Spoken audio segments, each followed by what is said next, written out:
చంద్రమౌళీశ్వరుడి భార్య చంద్రమౌళీశ్వరి. మీరు మీ ప్రమేయం లేకుండా, మీకు తెలియకుండా ఈ సామ్యాన్ని తీసుకొచ్చి ఆవిష్కరించేశారు కిరీటాన్ని అడ్డు పెట్టుకుని ధ్యానం చేస్తే. ధ్యానంలో ఇలా ఎవరికి దృగ్గోచరమైందో వాడు ఆ క్షణంలోనే జన్మ సార్థకత పొందేశాడు. అయిపోయింది, వాడి జన్మకి సాధించవలసిన ప్రయోజనం సాధించేశాడు. ఒక్క కిరీటం ఎంత స్థాయిలో ప్రయోజనాన్ని తీసుకొచ్చిందో చూడండి. కాబట్టి ఇది శంకరాచార్యులు వారి ప్రతిపాదన. ఎందుకని శంకరాచార్యులు వారు కైలాసానికి వెళ్ళినప్పుడు పరమశివుడు 5 శివలింగాలు ఇచ్చాడు ఆయనకి. 5 శివలింగాల పేర్లు చంద్రమౌళీశ్వర లింగాలే.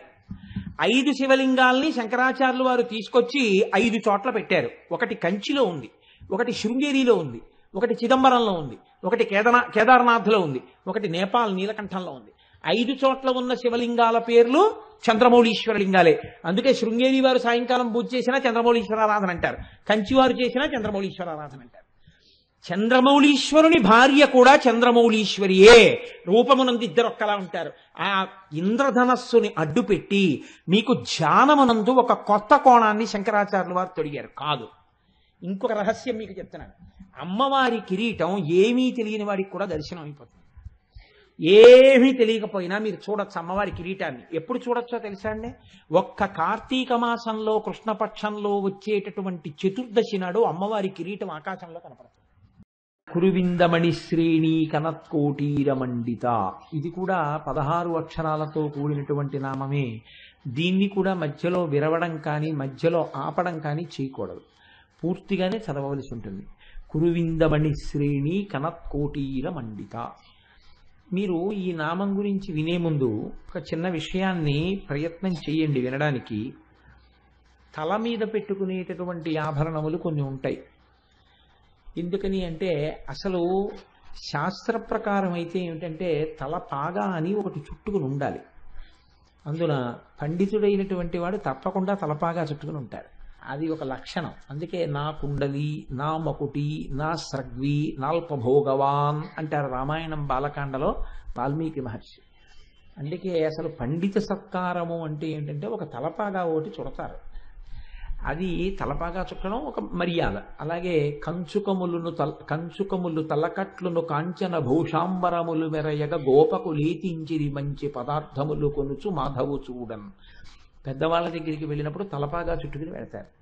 అలాగే ఈశ్వర సన్నిధానంలోకి వెళ్ళి నమస్కారం చేసేటప్పుడు అవన్నీ తీసేసి నమస్కారం చేస్తారు. అది ఒక మర్యాద. అలాగే సర్వేంద్రియాణం నయనం ప్రధానం సర్వస్య గాత్రస్య శిర ప్రధానం. ఇంద్రియములన్నింటిలో కన్ను చాలా గొప్పది, అవయవములన్నిటిలో తల చాలా గొప్పది. కాబట్టి తలని రక్షించుకోవలసి ఉంటుంది. ఈశ్వరుడు అందుకే తలకి పెట్టినంత రక్షణ కవచాన్ని బహుశः దీనికి పెట్టలేదు. ఒక్క మెదడిస్తేనే ప్రపంచాన్ని తినేస్తున్నాడు. 2 కళ్ళు ఇద్దాం, 2 ముక్కు కన్నాలు ఇద్దాం కానీ మెదడొక్కటి ఇద్దామని ఒక మెదడే ఇచ్చాడు. కానీ ఆ ఒక్క మెదడిని ఎంత జాగ్రత్త చేశాడంటే బ్రహ్మాండమైన పింక్ ఒకటి పెట్టాడు కపాలం. దీని మీద మళ్ళీ జుత్తు పెట్టాడు. అది కూడా రక్షణ కోసమనే ఈశ్వరుడు యొక్క నిర్ణయం. ఇన్నిటిని ఏర్పాటు చేసి భగవానుడు ఈ తలలోనే జ్ఞానేంద్రియములు ఎక్కువగా ఉంటాయి. పడుకున్నటువంటి వాడు పరుపు లేకపోయినా పర్వాలేదు కానీ తలగడా ఒకటి ఇప్పించండి చాలంటాడు. అందుకని తల కింద తలగడా పెట్టుకుని పడుకుంటాం.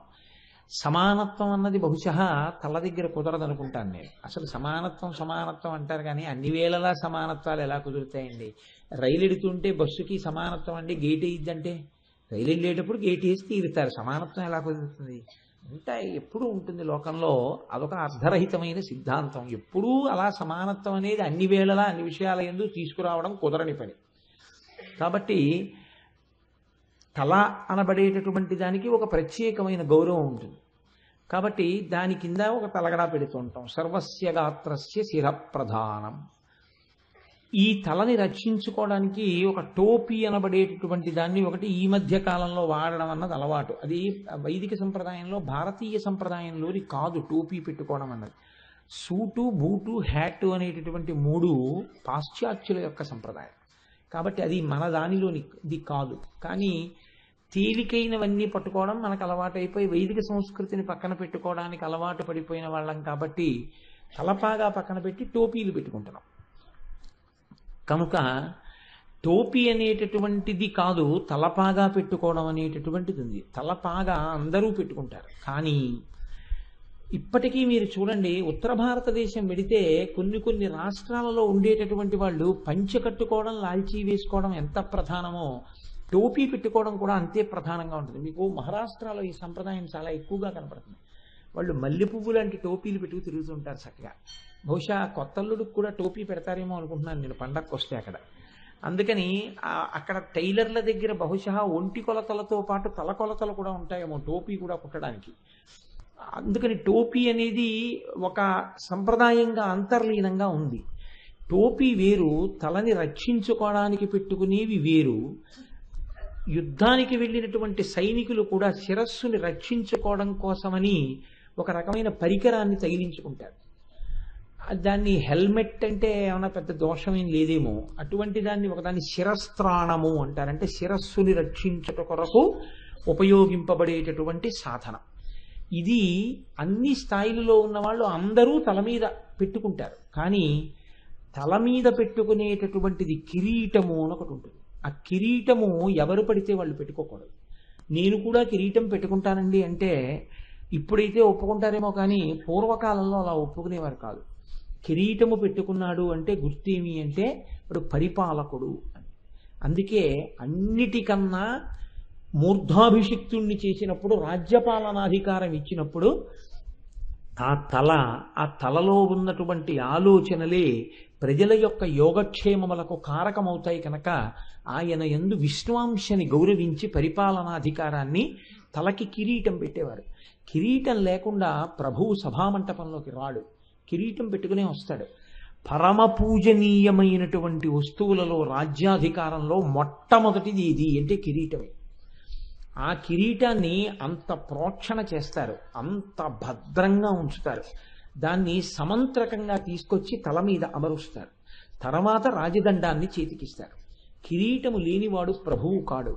కిరీటము పెట్టుకుని పరిపాలన చేస్తారు. కాబట్టి కిరీటం అనగా ఏమి?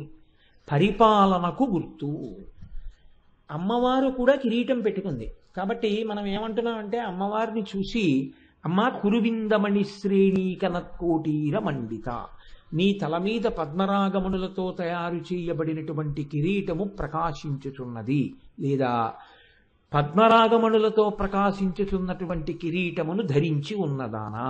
మీరొక్కటి ఆలోచించండి, పద్మరాగమణులతో కూడిన కిరీటం అమ్మవారు పెట్టుకుంటే మీకు ఒరిగేది ఏమైనా ఉందా? ఆవిడ పద్మరాగమునులతో కూడిన కిరీటమును పెట్టుకున్నది అని మీరు నామం చెప్పారనుకోండి, దీనివల్ల మీకేమైనా ప్రయోజనం ఉంటుందా? లేకపోతే ఆవిడ పెట్టుకుందని మీరు గుర్తించారా? ఇది ఎలా ఉంటుందంటే, ఇప్పుడు డాబ్ అని ఒకటి ఉంటుంది లోకంలో, అది నాకు ఇది ఉంది అని అవతలవాడు గమనించాలని ఒక తాపత్రయం ఉంటుంది. ఆయన ఒక కొత్త ఉంగరం చేయించుకున్నాడు అనుకోండి, మీరు గమనించకపోతే అవసరం ఉన్నా లేకపోయినా ఇలా ఇలా అంటాడు. అంటే ఏంటంటే ఆఖరికి ఉంగరం చేయించుకున్నారంటే బావగారు అనాలి, అన్న తర్వాత అప్పుడు మామూలుగా ఉంటాడు, ఉంచుతాడు చెయ్యి. అలా మీరు గమనించాలి అని తన డాబు వ్యక్తం అవడానికి చేసేటటువంటి పరిశ్రమ అది. ఆవిడ కిరీటం పెట్టుకుంది అని మీరు చెప్పడం, ఆ కిరీటంలో పద్మరాగమణులు ఉన్నాయని మీరు చెప్పడం, ఆవిడ పెట్టుకున్నటువంటి కిరీటం యొక్క గొప్పతనాన్ని చెప్పడమా? అంతకన్నా అందులో మీకేదైనా ప్రయోజనం ఉందని వసిన్యాది దేవతల చేత అమ్మవారు చెప్పించిందా? ఈ కోణంలో మీరు పరిశీలనం చెయ్యనప్పుడు మీకు ఆ నామం వలన ఉత్తర క్షణంలో ఒరిగేటటువంటి ప్రయోజనం ఏమీ ఉండదు. ఏదో నామం చెప్పట్లేదా అంటే నామం చెప్తున్నారా, నామం చదువుతున్నారంతే. కానీ మీరు కొంచెం జాగ్రత్తగా ఆలోచన చేస్తే పరిపాలన అన్న మాటలో హద్దు నిర్ణయము అన్నది ఒకటి ఉంటుంది. మీరు చూడండి, అందుకే నేను చదువుకున్న చదువుతో తన సంస్థలో ఏ పని చేయించుకోవడానికి అవకాశం ఉన్నది నిర్ణయించుకుంటాడు ఒక సంస్థ యజమాని. ఈయన బీకామ్ పాస్ అయ్యారు, post graduate diploma in industrial relations personal management pass అయ్యారు, ఈయనతో మనం ఈ పని చేయించుకోవచ్చు. ఆయన నాకు ఒక అధికార పత్రం ఇస్తాడు, నువ్వు నా సంస్థలో ఈ హోదాతో ఉద్యోగం చేయవచ్చు, నీకు నెలకింత ఇస్తాను అని చెప్తూ ఆఖరణ ఒక పారాగ్రాఫ్ రాస్తారు. Your services are liable to be dismissed at any moment without assigning any reason whatsoever. నీ సేవలను మేము ఏ జీతం ఇచ్చి ఉపయోగించుకుంటున్నామో ఆ సేవలను ఏ కారణం చేత ఎప్పుడైనా నీకు కారణం చెప్పకుండా తొలగించగలిగిన అధికారం మేము ఉంచుకుంటున్నాం. ఇప్పుడు మీరు ఒక్క విషయం ఆలోచించండి. పరిపాలనమునందు ఆయన ఎక్కడో కూర్చుని ఉండొచ్చు, మీకు ఇచ్చిన పని ఏం చేస్తున్నారన్నది ఆయన రెండు రకాలుగా గమనిస్తాడు. ఒకటి, మీరు చేస్తున్న పని సంస్థ యొక్క ప్రయోజనానికే పనికొస్తోందా, మీ వ్యక్తిగతమైన పనికి పనికొస్తోందా? వ్యక్తిగత ప్రయోజనం కాదు. సంస్థకి వెళ్ళిన తర్వాత సంస్థ ప్రయోజనానికి మీరు పాటుపడడం ముఖ్యం. ఇది ప్రధాన లక్ష్యం. అందుకే ఎడ్విన్ బి ఫిలిపో అని ఆయన పర్సనల్ మేనేజ్మెంట్ రాస్తూ అమెరికన్ రైటర్ అంటాడు, an able personnel manager is a manager who can synchronize the individual objectives with that of the organizational objectives, simultaneously taking care of the individual needs of an employee అంటాడు. అంటే వ్యక్తిగతమైనటువంటి అభిరుచులను అవసరములను దృష్టిలో పెట్టుకుంటూ వ్యక్తిగతమైనటువంటి లక్ష్యములను సంస్థకు సంబంధించిన లక్ష్యములతో సమ్మిళితము చేసి సంస్థ ప్రయోజనములను సాధించి పెట్టుట యందు తన సిబ్బందిని నడిపించగలిగిన సమర్థత కలిగిన వాడు ఆయన నిజమైనటువంటి సమర్థవంతమైన పరిపాలకుడు అంటాడు ఎడ్విన్ బి ఫిలిపో. ఆయన ఎప్పుడో అన్నాడు, కానీ మన వాళ్ళు వసిన్యాది దేవతలు అమ్మవారిని స్తోత్రం చేస్తూనే కిరీటంలో అన్నారు. పరిపాలన అన్న మాటకు అర్థమేమి అంటే, మీకు తెలియకుండానే మీ హద్దులను చూచుట. మీకు ఒక ఉద్యోగం ఇచ్చారనుకోండి, ఉద్యోగంతో పాటు అధికారం ఉంటుంది. ఇప్పుడు ఈ అధికారమును మీరు సద్వినియోగం చేస్తున్నారా దుర్వినియోగం చేస్తున్నారా, రెండిటినీ యజమాని చూస్తాడు. ఏమంటే మన పని మనకి చేసేస్తున్నాడు కదా, వాడో 1000 రూపాయలు పుచ్చుకుంటే మనకెందుకు అని ఊరుకోడు. 5 పైసలు పుచ్చుకున్నా మిమ్మల్ని ఉద్యోగం నుంచి తీసేస్తారు. వాళ్ళు ఇచ్చిన జీతం తప్ప మీరు 1 కోటి రూపాయలు అవతల వాడికి సంస్థ చెల్లించవలసిన చెక్ మీరు ఇచ్చినా 5 పైసలు పుచ్చుకోవడానికి మీకు అర్హత లేదు. సంస్థ ఇచ్చిన జీతం పుచ్చుకోవడానికే మీకు అర్హత ఉంది. అది మీరు దాటినట్టు యజమాని గమనించాడనుకోండి, ఎప్పుడైనా ఉద్యోగంలోంచి తీసేయడం కాదు, కారాగారంలో పెట్టేసేయచ్చు. బహుశా నిన్నటి రోజు మీరు రిపబ్లిక్ డే ప్రసంగంలో, భారత రాష్ట్రపతి ప్రసంగంలో కూడా ఈ అంశం ఇమిడి ఉంది, అవినీతిని గురించి. ఇది ఇప్పుడు చెప్పలేదు, వసిన్యాది దేవతలు ఎప్పుడో చెప్పారు. అవి మరిచిపోయి లోకం ఇవాళ కొత్తగా ప్రసంగాలు చేసుకోవలసి వస్తోంది అధికారులు. అసలు వాటిని అనుసంధానం చేసుకుంటే ఈ ప్రసంగాల అవసరాలు ఉండవు. కాబట్టి చూడండి, మీ అధికారము యొక్క హద్దు చూడబడుతూ ఉంటుంది యజమాని చేత. వీడు నేను చెప్పిన పనిని చెప్పినట్టు చేసేస్తున్నాడా, లేకపోతే వీడికి ఈ ఇవ్వడంలో చెయ్యడంలో స్వప్రయోజనాన్ని ఏదైనా చూసుకుంటున్నాడా. ఒక ఆయనకి ప్రతిరోజు ఒక 100 కోట్ల రూపాయలు చెల్లించగలిగినటువంటి అధికారాన్ని ప్రభుత్వం ఇచ్చిందనుకోండి. ఏ కారణం చేతో ఆయన ప్రభుత్వం ఇవ్వవలసిన డబ్బు ఒక 100 కోట్లు చెల్లిస్తూ ఉంటాడు, తన సంతకం పెట్టి చెక్ ఇస్తూ ఉంటాడు. ఇప్పుడు ఇది ప్రభుత్వం తరపున ఇలా ఇవ్వడానికే నేనున్నాను, ఇది ఇలా కూర్చుని ఇచ్చినందుకే నాకు జీతం వస్తోందని ఆయన ఇచ్చేస్తున్నాడు అనుకోండి, ప్రభుత్వం ప్రమోషన్ ఇచ్చేస్తుంది. ఇప్పుడు రోజు 100 కోట్లు నేను ఇస్తున్నాను కదా, కాబట్టి నేను అందులో ఒక 0.5% నేను పుచ్చుకుంటాను వాళ్ళు ఇస్తే అన్నాడు అనుకోండి, జైల్లో పెట్టేస్తాను. వాడు సంతోషంగా ఇచ్చాడండి అంటే నువ్వు పుచ్చుకోకూడదంట. Ignorance of law is no excuse. నాకు తెలియదండి ఈ విషయం అంటే కుదరదు. హోటల్లోకి వెళ్ళి బిల్లు చెల్లించాలని నాకు తెలియదండి, పెడతారు తిన్నాను అనుకున్నానంటే అంటే కుదరదు. అలాగే మీరు మీ అధికారపు హద్దుని దాటితే శిక్షించగలిగిన అంతర్లీన అధికారము ఎక్కడున్నదో అది కిరీటధారణ చెయ్యబడినదని గుర్తు. కిరీటము పెట్టుకుని ఉన్నది అంటే కేవలము మీకు ఒక అధికారాన్ని ఇస్తుంది, శిక్షించే శక్తిని తన దగ్గర పెట్టుకుంటుంది. ఈ రెండింటి మధ్య గీసినటువంటి సరళ రేఖని, ఈ హద్దుల్ని ఆవిడ చూస్తూ ఉంటుంది. ఇది యథార్థమునకు కిరీటమునకు గుర్తు. ఇది మీరు ఇక్కడ జీర్ణం అయిందనుకోండి, మీ జీవన గతి మారుతుంది. ఇది అర్థం కాలేదనుకోండి, అప్పుడు ఏమవుతుందంటే ఆవిడ కిరీటం పెట్టుకుందని మీరు అర్థం చెప్తారు. ఆవిడ కిరీటం పద్మనాగమణులతో పెట్టుకుంటే మీకెందుకు, ముత్యాలతో పెట్టుకుంటే మీకెందుకు, దానివల్ల మీకేమైనా ప్రయోజనం ఒరిగిందా నాకు చెప్పండి? ఏమీ ఒరగలేదు. ఆయన ఆఫీసర్ గారు అనగానే మీకు 2 ఉండాలి. నన్ను జీతం ఇచ్చి పోషించేటటువంటి మహానుభావుడు కాబట్టి ఆయన మీ సీటు దగ్గరికి వస్తే మీరు లేచి నిలబడాలి. ఆయన కనపడగానే మీరు నమస్కారం చెయ్యాలి, ఆయన ఎందు విష్ణువాంశం ఉంది. 2, నేను ఏదైనా తప్పు చేస్తే నన్ను దండించగలిగినటువంటి వాడు భయం ఉంది.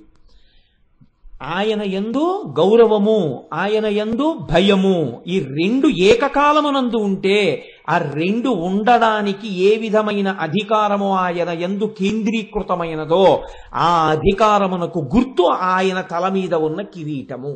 ఈనాడైతే ఆయన యొక్క సంతకము, ఆయన సంతకం కింద ఉన్న స్టాంపు. ఇప్పుడు రబ్బర్ స్టాంప్ వేస్తున్నాం, అప్పట్లో తల మీద ఉన్న కిరీటం దానికి గుర్తు.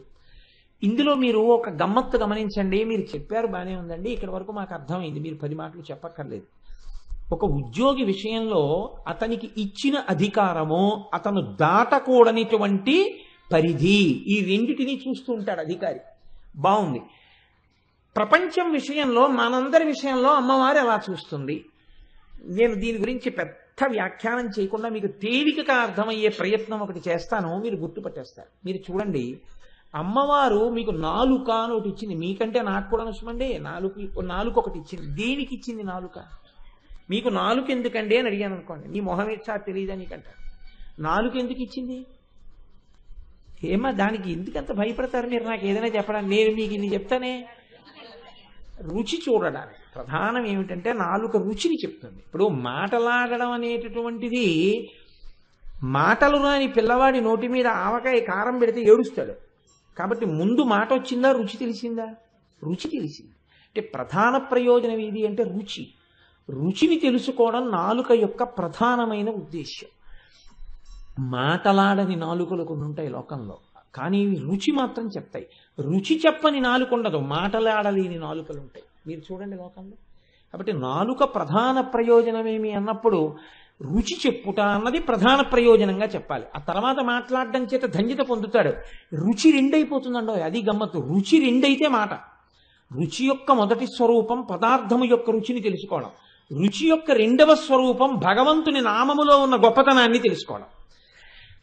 ఒక లడ్డు తింటే తీయగా ఉంటుంది, ఆవకాయ తింటే కారంగా ఉంటుంది, నిమ్మకాయ తింటే పుల్లగా ఉంటుంది అని చెప్పగలిగినట్టే రామనామం పలికినప్పుడు ఇంత తృప్తిగా ఉంటుంది అని చెప్పగలిగితే శ్రీరామ నీ నామం ఎంత రుచిరా, ఎంత రుచి, ఎంత రుచి, ఎంత రుచిరా.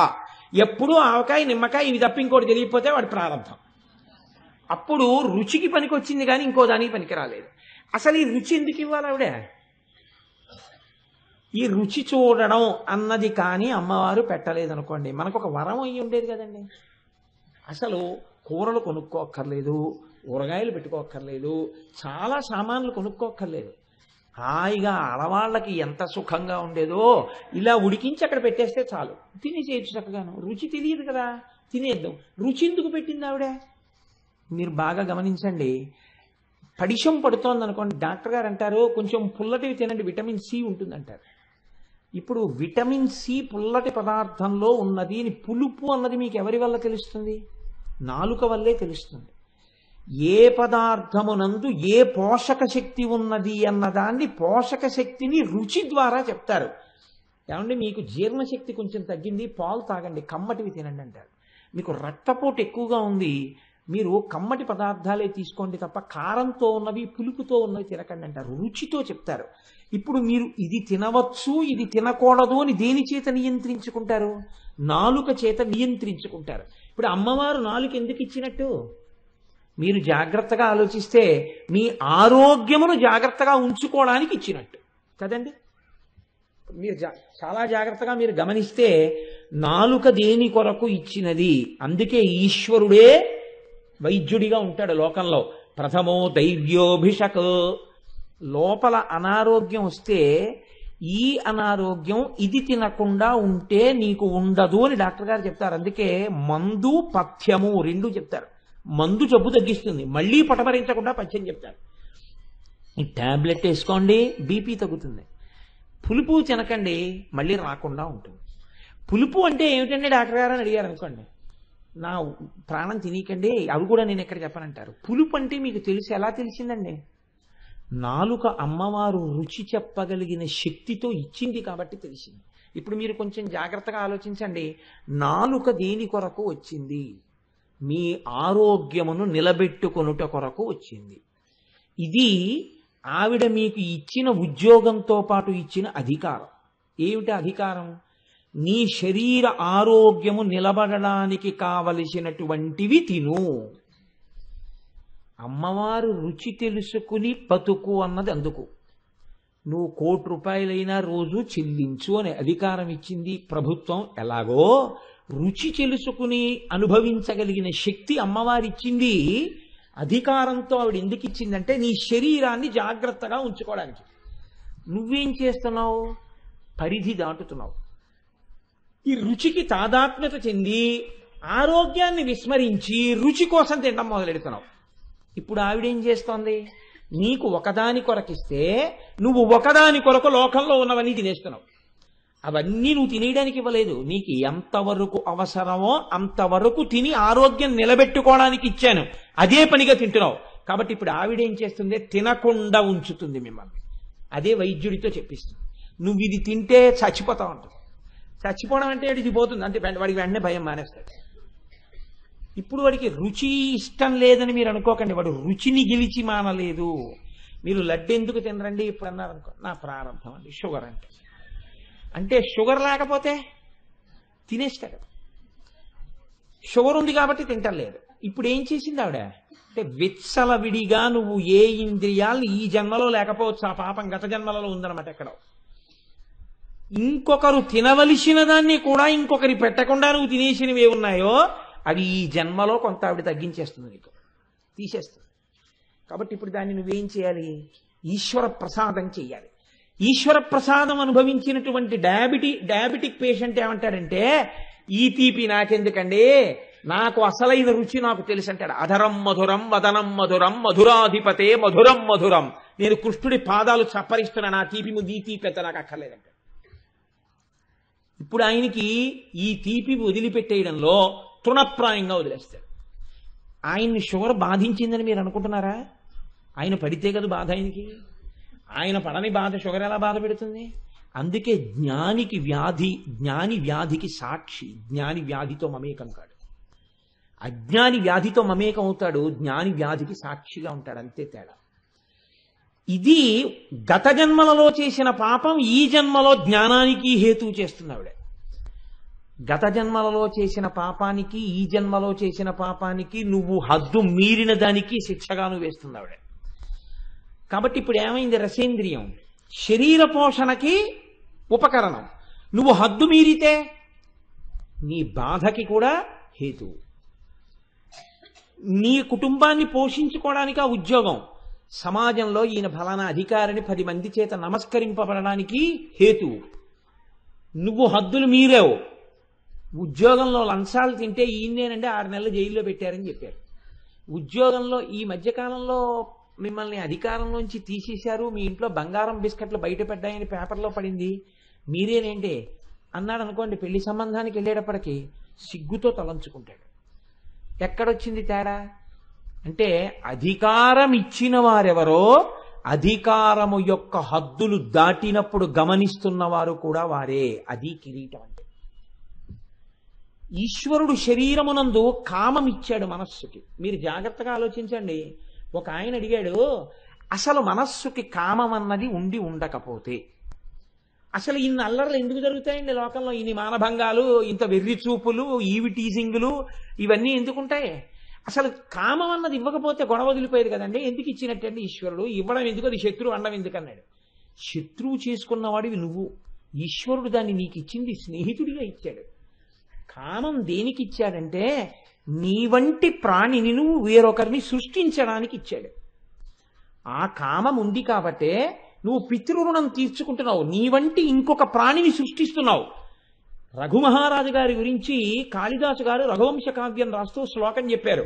త్యాగాయ సంవృతార్థానాం సత్యాయ మితభాషిణాం యశసే నిజిగీషూణాం ప్రజాయై గృహమేధినాం. ఇది రఘుమహారాజు గారి గొప్ప అన్నారు. త్యాగాయ సంవృతార్థానాం రఘుమహారాజు గారు సంపాదిస్తాడు. ఎందుకు? దానం చేయడానికి. సత్యాయ మితభాషిణాం తక్కువ మాట్లాడతాడు. ఏం మాటలు రావా? ఎక్కువ మాట్లాడితే ఏమైనా అసత్య దోషం వస్తుందేమో అని ఎక్కువ మాట్లాడ్డాడు. యశసే విజిగీషూణాం మహారాజు కాబట్టి కీర్తి ఉండాలి, అందుకని దండయాత్ర చేస్తుంటాడు. ప్రజాయై గృహమేధినాం గృహస్థాశ్రమంలో ఉన్నాడు. ఎందుకు? తనలాంటి ప్రాణులను తాను కనాలి కాబట్టి భార్యలతో కలిసి సంసారంలో ఉన్నాడు. ఇప్పుడు ఈ కామమునకు ఒక హద్దు ఉంది. ఈ కామాన్ని మీరు మీ స్నేహితుడిగా వాడుకుని మీ ధర్మపత్ని యందు కామాన్ని ఉంచుకుంటే అది మీకు పురుషార్థమైపోయింది. మీ పితృరుణం తీరడానికి, మిమ్మల్ని ఉన్నత లోకాలకి పంపడానికి కొడుకనేటటువంటి అర్థమును కటాక్షిస్తోంది. అమ్మవారు కామమును ఇచ్చింది కదా అని దాన్ని విశృంఖలత్వంలోకి తీసుకెడితే, రామాయణంలో అమ్మవారు అంటుంది, ఈ బలం ఎంతకాలమో తెలుసా రావణ, నీ మలము మూత్రము నువ్వు విసర్జించగలిగినంత కాలమే. ఒకనాడు అమ్మవారు ఏం చేస్తుందంటే, శక్తినిచ్చానని కదా తిరిగావు, ఇప్పుడు 2 శక్తులు తీసేస్తున్నాను ఇచ్చిన దాన్నే కాబట్టి. నీ మలము నీవు వెళ్ళి విసర్జించలేవు, నీ మూత్రము నీవు వెళ్ళి విసర్జించలేవు, వేరొకరు తీయవలసి ఉంటుంది. అంతే, అయిపోయింది వాడి బతుకు. బస్, నేను ఇంక చెప్పక్కర్లేదండి. భార్య అయినా సరే అలా చూసి ఓ 2 నెలలు చేస్తారు, 3 నెలలు చేస్తారు, ఇంకా విసిగెత్తిపోయి అంటారు, అబ్బా ఇంకా ఇంత బాధపడే కన్నానండి. అప్పుడు నువ్వు బతికున్నట్ట చచ్చిపోయినట్ట? ఇచ్చిన శక్తిని సద్వినియోగం చేసుకుని ఉండి ఉంటే పువ్వు వెళ్ళిపోయినట్టు ఈ లోకంలోంచి వెళ్ళిపోయి ఉండుండేవాడి. వెళ్ళిపోవడం ఎలాగో తథ్యం కాబట్టి. అందుకే అన్నీ తెలుసున్న వాడికి అమావాస్య మరణం, ఏమీ తెలియని వాడికి ఏకాదశి మరణం అని ఎందుకు వచ్చిందో తెలుసా అండి? ఏమీ తెలియని వాడికి ఒక్కటి తెలుసు, భగవంతుడి పట్ల భక్తితో బతకడం. అందుకని వాడు హద్దు మీరలేదు. అన్నీ తెలుసు కాబట్టి ఏది చేసినా ఎలా సమర్థించుకుందామని సమర్థించుకోవడానికి వీలుగా తప్పులు చేశాడు, పతనావస్థని పొందాడు. కాబట్టి నీ ప్రవర్తనకి ఒక నియతి ఉన్నది. నీకు ఏది ఇయ్యబడినా అందులో అమ్మవారి అనుగ్రహాన్ని నువ్వు ఎంతవరకు వాడుకోవచ్చో తెలుసుకుని వాడుకో. మించి వాడుకుంటే ఉత్తర క్షణంలో అమ్మవారు శిక్ష కూడా వెయ్యగలదు. ఎలా వెయ్యగలదో, కనత్కోటి రమండిత, కిరీటం పెట్టుకుంది, ఖబర్దార్ ఏమనుకుంటున్నావో, ఆవిడికి అన్నీ తెలుసు. ఏమండి, కిరీటం పెట్టుకుని ఎక్కడో కూర్చుంది కదా, ఇక్కడనే చేసేవి ఎలా తెలుసు? చిత్రంగా ప్రతి చోట కూర్చుని గుప్తంగా రాసుకుంటూనే ఉంది. కాబట్టి ఆవిడే చిత్రగుప్తుడు. నువ్వు మనసుతో ఏం చేస్తున్నావో కూడా ఆవిడికి తెలుసు. ఎంత నిజాయితీగా ఉంటున్నావో ఆవిడికి తెలుసు. పై వాళ్ళకి తెలియకపోవచ్చు, ఆవిడ అన్నీ రాస్తుంటుంది. ఏది వదిలిపెట్టదు, చక్కగా వేస్తుంది శిక్ష. వేసినప్పుడు బాధపడతావు. కాబట్టి ఇచ్చినది నువ్వు సంతోషించడానికే ఇచ్చింది, నువ్వు సుఖపడడానికే ఇచ్చింది. ఆవిడ ఉద్దేశ్యం నువ్వు సుఖపడాలని, అమ్మ వండింది నువ్వు తినాలని, నీకు ఇచ్చింది నువ్వు అనుభవించాలని. కానీ ఒక నియమంలో అనుభవించమని ఇచ్చింది. దేనికైనా ఒక నియతి ఉంది. నియతి దాటిన తరువాత ఇక అనుభవించకూడదు. అందుకే సనాతన ధర్మంలో మీరు గమనించి ఉంటారు, ఒక గొప్ప స్థితి ఒకటి ఉంటుంది, వానప్రస్థము అని ఒకటి ఉంటుంది. ఆ వానప్రస్థము ఒక వయసు వచ్చేసిన తర్వాత, ఇంకా మనవడు పుట్టేశాడు అనుకోండి, మనవడు పుట్టేసిన తర్వాత ఇంకా బీరువా తాళాలు, నేషనల్ సేవింగ్ సర్టిఫికెట్లు, ఎఫ్డిఆర్లు మెచ్యూర్ అవడాలు, ఈ పాపిష్టి గోలంతా పెట్టుకోకూడదు. అన్నీ ఇచ్చేసి వానప్రస్థమని నువ్వు ఎక్కడికో వెళ్ళిపోలేకపోతే, కొడుకున్న చోట హాయిగా నువ్వు ఒక్క గది కట్టుకొని, కొడుకున్న చోటుకి కూడా వెళ్ళలేరు కొంతమంది. ఎందుకు వెళ్ళలేరు? ఖచ్చితంగా అభిజాత్యం.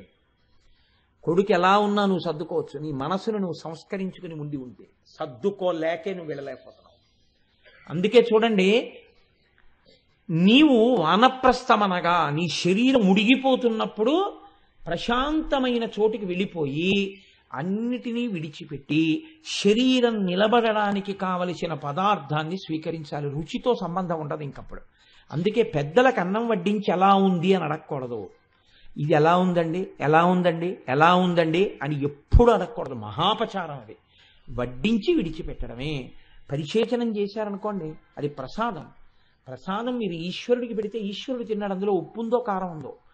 నువ్వు కూడా అంతే, ప్రసాదాన్ని అలాగే తినాలి. పూర్వకాలంలో అందుకే పెద్దలు భోజనం చేయడం అంటే తమలపాకుల్ని లవంగ మొగ్గలతో కుట్టుకుని చేసేవారు. చేస్తే అందులో పదార్థాన్ని వడ్డిస్తే అంతా అయిపోయిన తర్వాత ఆ తమలపాకులు లవంగ మొగ్గలతో కూడినటువంటి దాన్ని మడత వేసేసి నోట్లో పెట్టుకుని లేచిపోయేవారు. అది ఈశ్వరుడు యొక్క శేష పాత్ర. దాన్ని ఎక్కడ పారేస్తారు మీరు? ఈశ్వరుడు భోజనం చేసిన పాత్ర మీరు నైవేద్యం పెట్టింది. అందుకని లవంగ మొగ్గలతో కుట్టిన తమలపాకుల విస్తళ్లలో పెద్దలు పూర్వం భోజనం తీసుకునేవారు. అది వాళ్ళ జీవితాల్లో అలా అనుష్ఠించారు. అంత భగవన్మయం చేసుకుంటారు. ఒక స్థితికి వెళ్ళిపోయిన తర్వాత అడుగు తీసి అడుగు వేస్తే ఈశ్వరానుసంధానం చేసుకుంటారు జీవితాన్ని. అది రావాలి.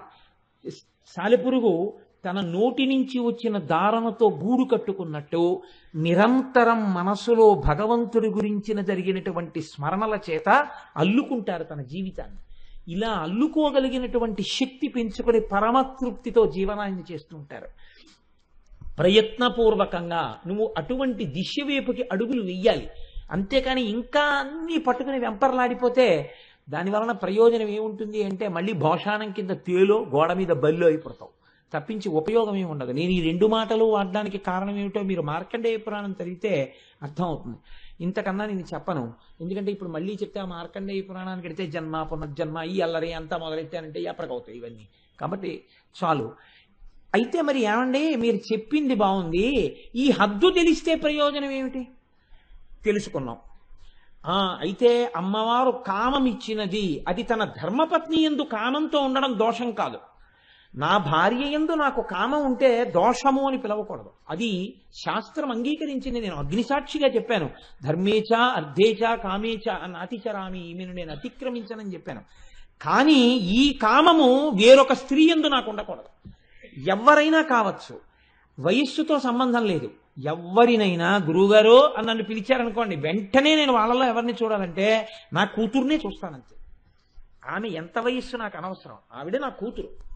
నా బిడ్డ ఎలా ఉంటుందో ఆమె యందు నేను ఆ భావనతోనే ఉంటాను. అంత మనసు విశాల హృదయంతో నా పిల్ల అల్లరిని, నా పిల్ల మాటల్ని వాళ్ళల్లో చూస్తే అంత ఉదారంగా, అంత సంతోషంగా వాళ్ళతో ఉంటాం అంతే. అంతకు తప్ప ఇంకొక ఉద్దేశ్యం నీ మనసులో రాకూడదు. దానికి విరుగుడు ఒక్కటే చెప్పింది శాస్త్రం, తల్లిగానన్నా భావన చెయ్యి, నిన్ను తండ్రిగానన్నా భావన చేసుకో అంతే. విరిగిపోతుంది కామం, దాని చేత ఉద్ధరింపబడతావు. అయితే బాగుంది, నిజమే. కామమునకు హద్దులో వాడుకోవడం చెప్పారు, నాలుకని హద్దులో వాడుకోవడం చెప్పారు. ఇలా హద్దులను శాస్త్రం నిర్ణయం చేస్తుంది. ఇప్పుడు నేను అన్నింటినీ చెప్పుకుంటూ వచ్చాను అనుకోండి, మళ్ళీ అది అవదు. వచ్చిన నా బాధ ఏమిటంటే అసలు నేను ఈ లలితా సహస్రంలో 10 నామాలు చెప్తానా అని బెంగొస్తుంది. అందుకని ఇప్పుడు ఈ హద్దు మీరు తెలుసుకుంటే ఏమవుతుందంటే ఉద్ధరింపబడతారు. హద్దు దాటిపోయారనుకోండి పతనం అయిపోకుండా హద్దు తెలుసుకుని ఏం తినాలో అది శరీరాన్ని పోషించుకోవడానికి తింటున్నాం. అయితే మోక్షం వచ్చేసిందండి. చాలా సాత్విక ఆహారం తీసుకుంటాడు, మితాహారం తీసుకుంటాడు, భగవదర్పితమైన ఆహారాన్ని తీసుకుంటాడు. నాలుక కోసం తినడు, శరీరాన్ని ఆరోగ్యంగా ఉంచుకోవడం కోసం తింటాడు. దీనివల్ల మోక్షం వచ్చిందా అని అడిగారు. ఒక్కనాటికి రాదు అని చెప్పింది శాస్త్రం. ఒక్కనాటికి రాదు. నిన్ను శరీరాన్ని ఆరోగ్యంగా ఉంచుకోమని చెప్పినది ఆరోగ్యంగా శరీరం ఎప్పుడూ ఉండిపోతుందని కాదు. 1,000,000 మంది వైద్యులు కూడి వచ్చిన కాని మరణమయ్యడి వ్యాధి మాన్పలేరు. శరీరం వెళ్ళిపోవడానికి ఒక మార్గాన్ని ఎప్పుడో అప్పుడు వెతుక్కుంటుందంతే. జర్జరీభూతమైపోతుంది, జీర్ణావస్థ వస్తుంది, శిథిలమవుతుంది ఒక రోజున. నువ్వు ఏం చెయ్యి, ఎంత జాగ్రత్తగా తినో ఆ రోజున ఆ కాలంలో శరీరము పడిపోవలసిందే, పతనమవుతుంది. మరి ఎందుకండి ఇంకా ఆరోగ్యం? ఇక్కడ చెప్పింది ప్రయోజనాన్ని. ఈ ప్రయోజనం వైపుకి నువ్వు అడుగులు వెయ్యడానికి కిరీటం వచ్చింది. ఏమిటా ప్రయోజనం అంటే, నువ్వన్నా ఉట్టి కొట్టేవాడిని నీ మీదన్నా ఎక్కించుకో. అదేమిటండి మళ్ళీ ఇదో కొత్త మాట అట్టుకొచ్చారు మీరు అనుకోకండి, మీకు అర్థం అవడానికే నేను ఈ ప్రయత్నం. నువ్వు ఈశ్వరుణ్ణి చేరుకోవాలి ఆరోగ్యంతో. నీకు ఆరోగ్యం లేదు, నువ్వేం చేస్తావు? ఈశ్వరార్చన. నీకు ఆరోగ్యం లేదు, నువ్వేమిటి చేస్తావు? ప్రదక్షిణం. నీకు ఆరోగ్యం లేదు, నువ్వేం చేస్తావు? తీర్థయాత్ర. నీకు ఆరోగ్యం లేదు, నువ్వేం వింటావు? ప్రవచనం. నీకు ఆరోగ్యం లేదు, నువ్వెవరికి ఏం చెప్తావు? నీకు అసలు కూర్చోలేవు, నువ్వేం మంత్రానుష్ఠానం చేస్తావు? ఇవి చెయ్యడానికి ఆరోగ్యం, ఇవి చెయ్యకుండా ఆరోగ్యం. అర్థం లేనటువంటి, ప్రయోజనం లేనటువంటి బతుకుట అంతే. ఎందుకు అది అంటే, రేపటి రోజున కూడా ప్రకృతిలో కొంత పదార్థం తినడానికి కొంత శక్తిని దాచుకున్నాడు అంతే. అంత స్థాయిలోనే పనికొస్తుంది.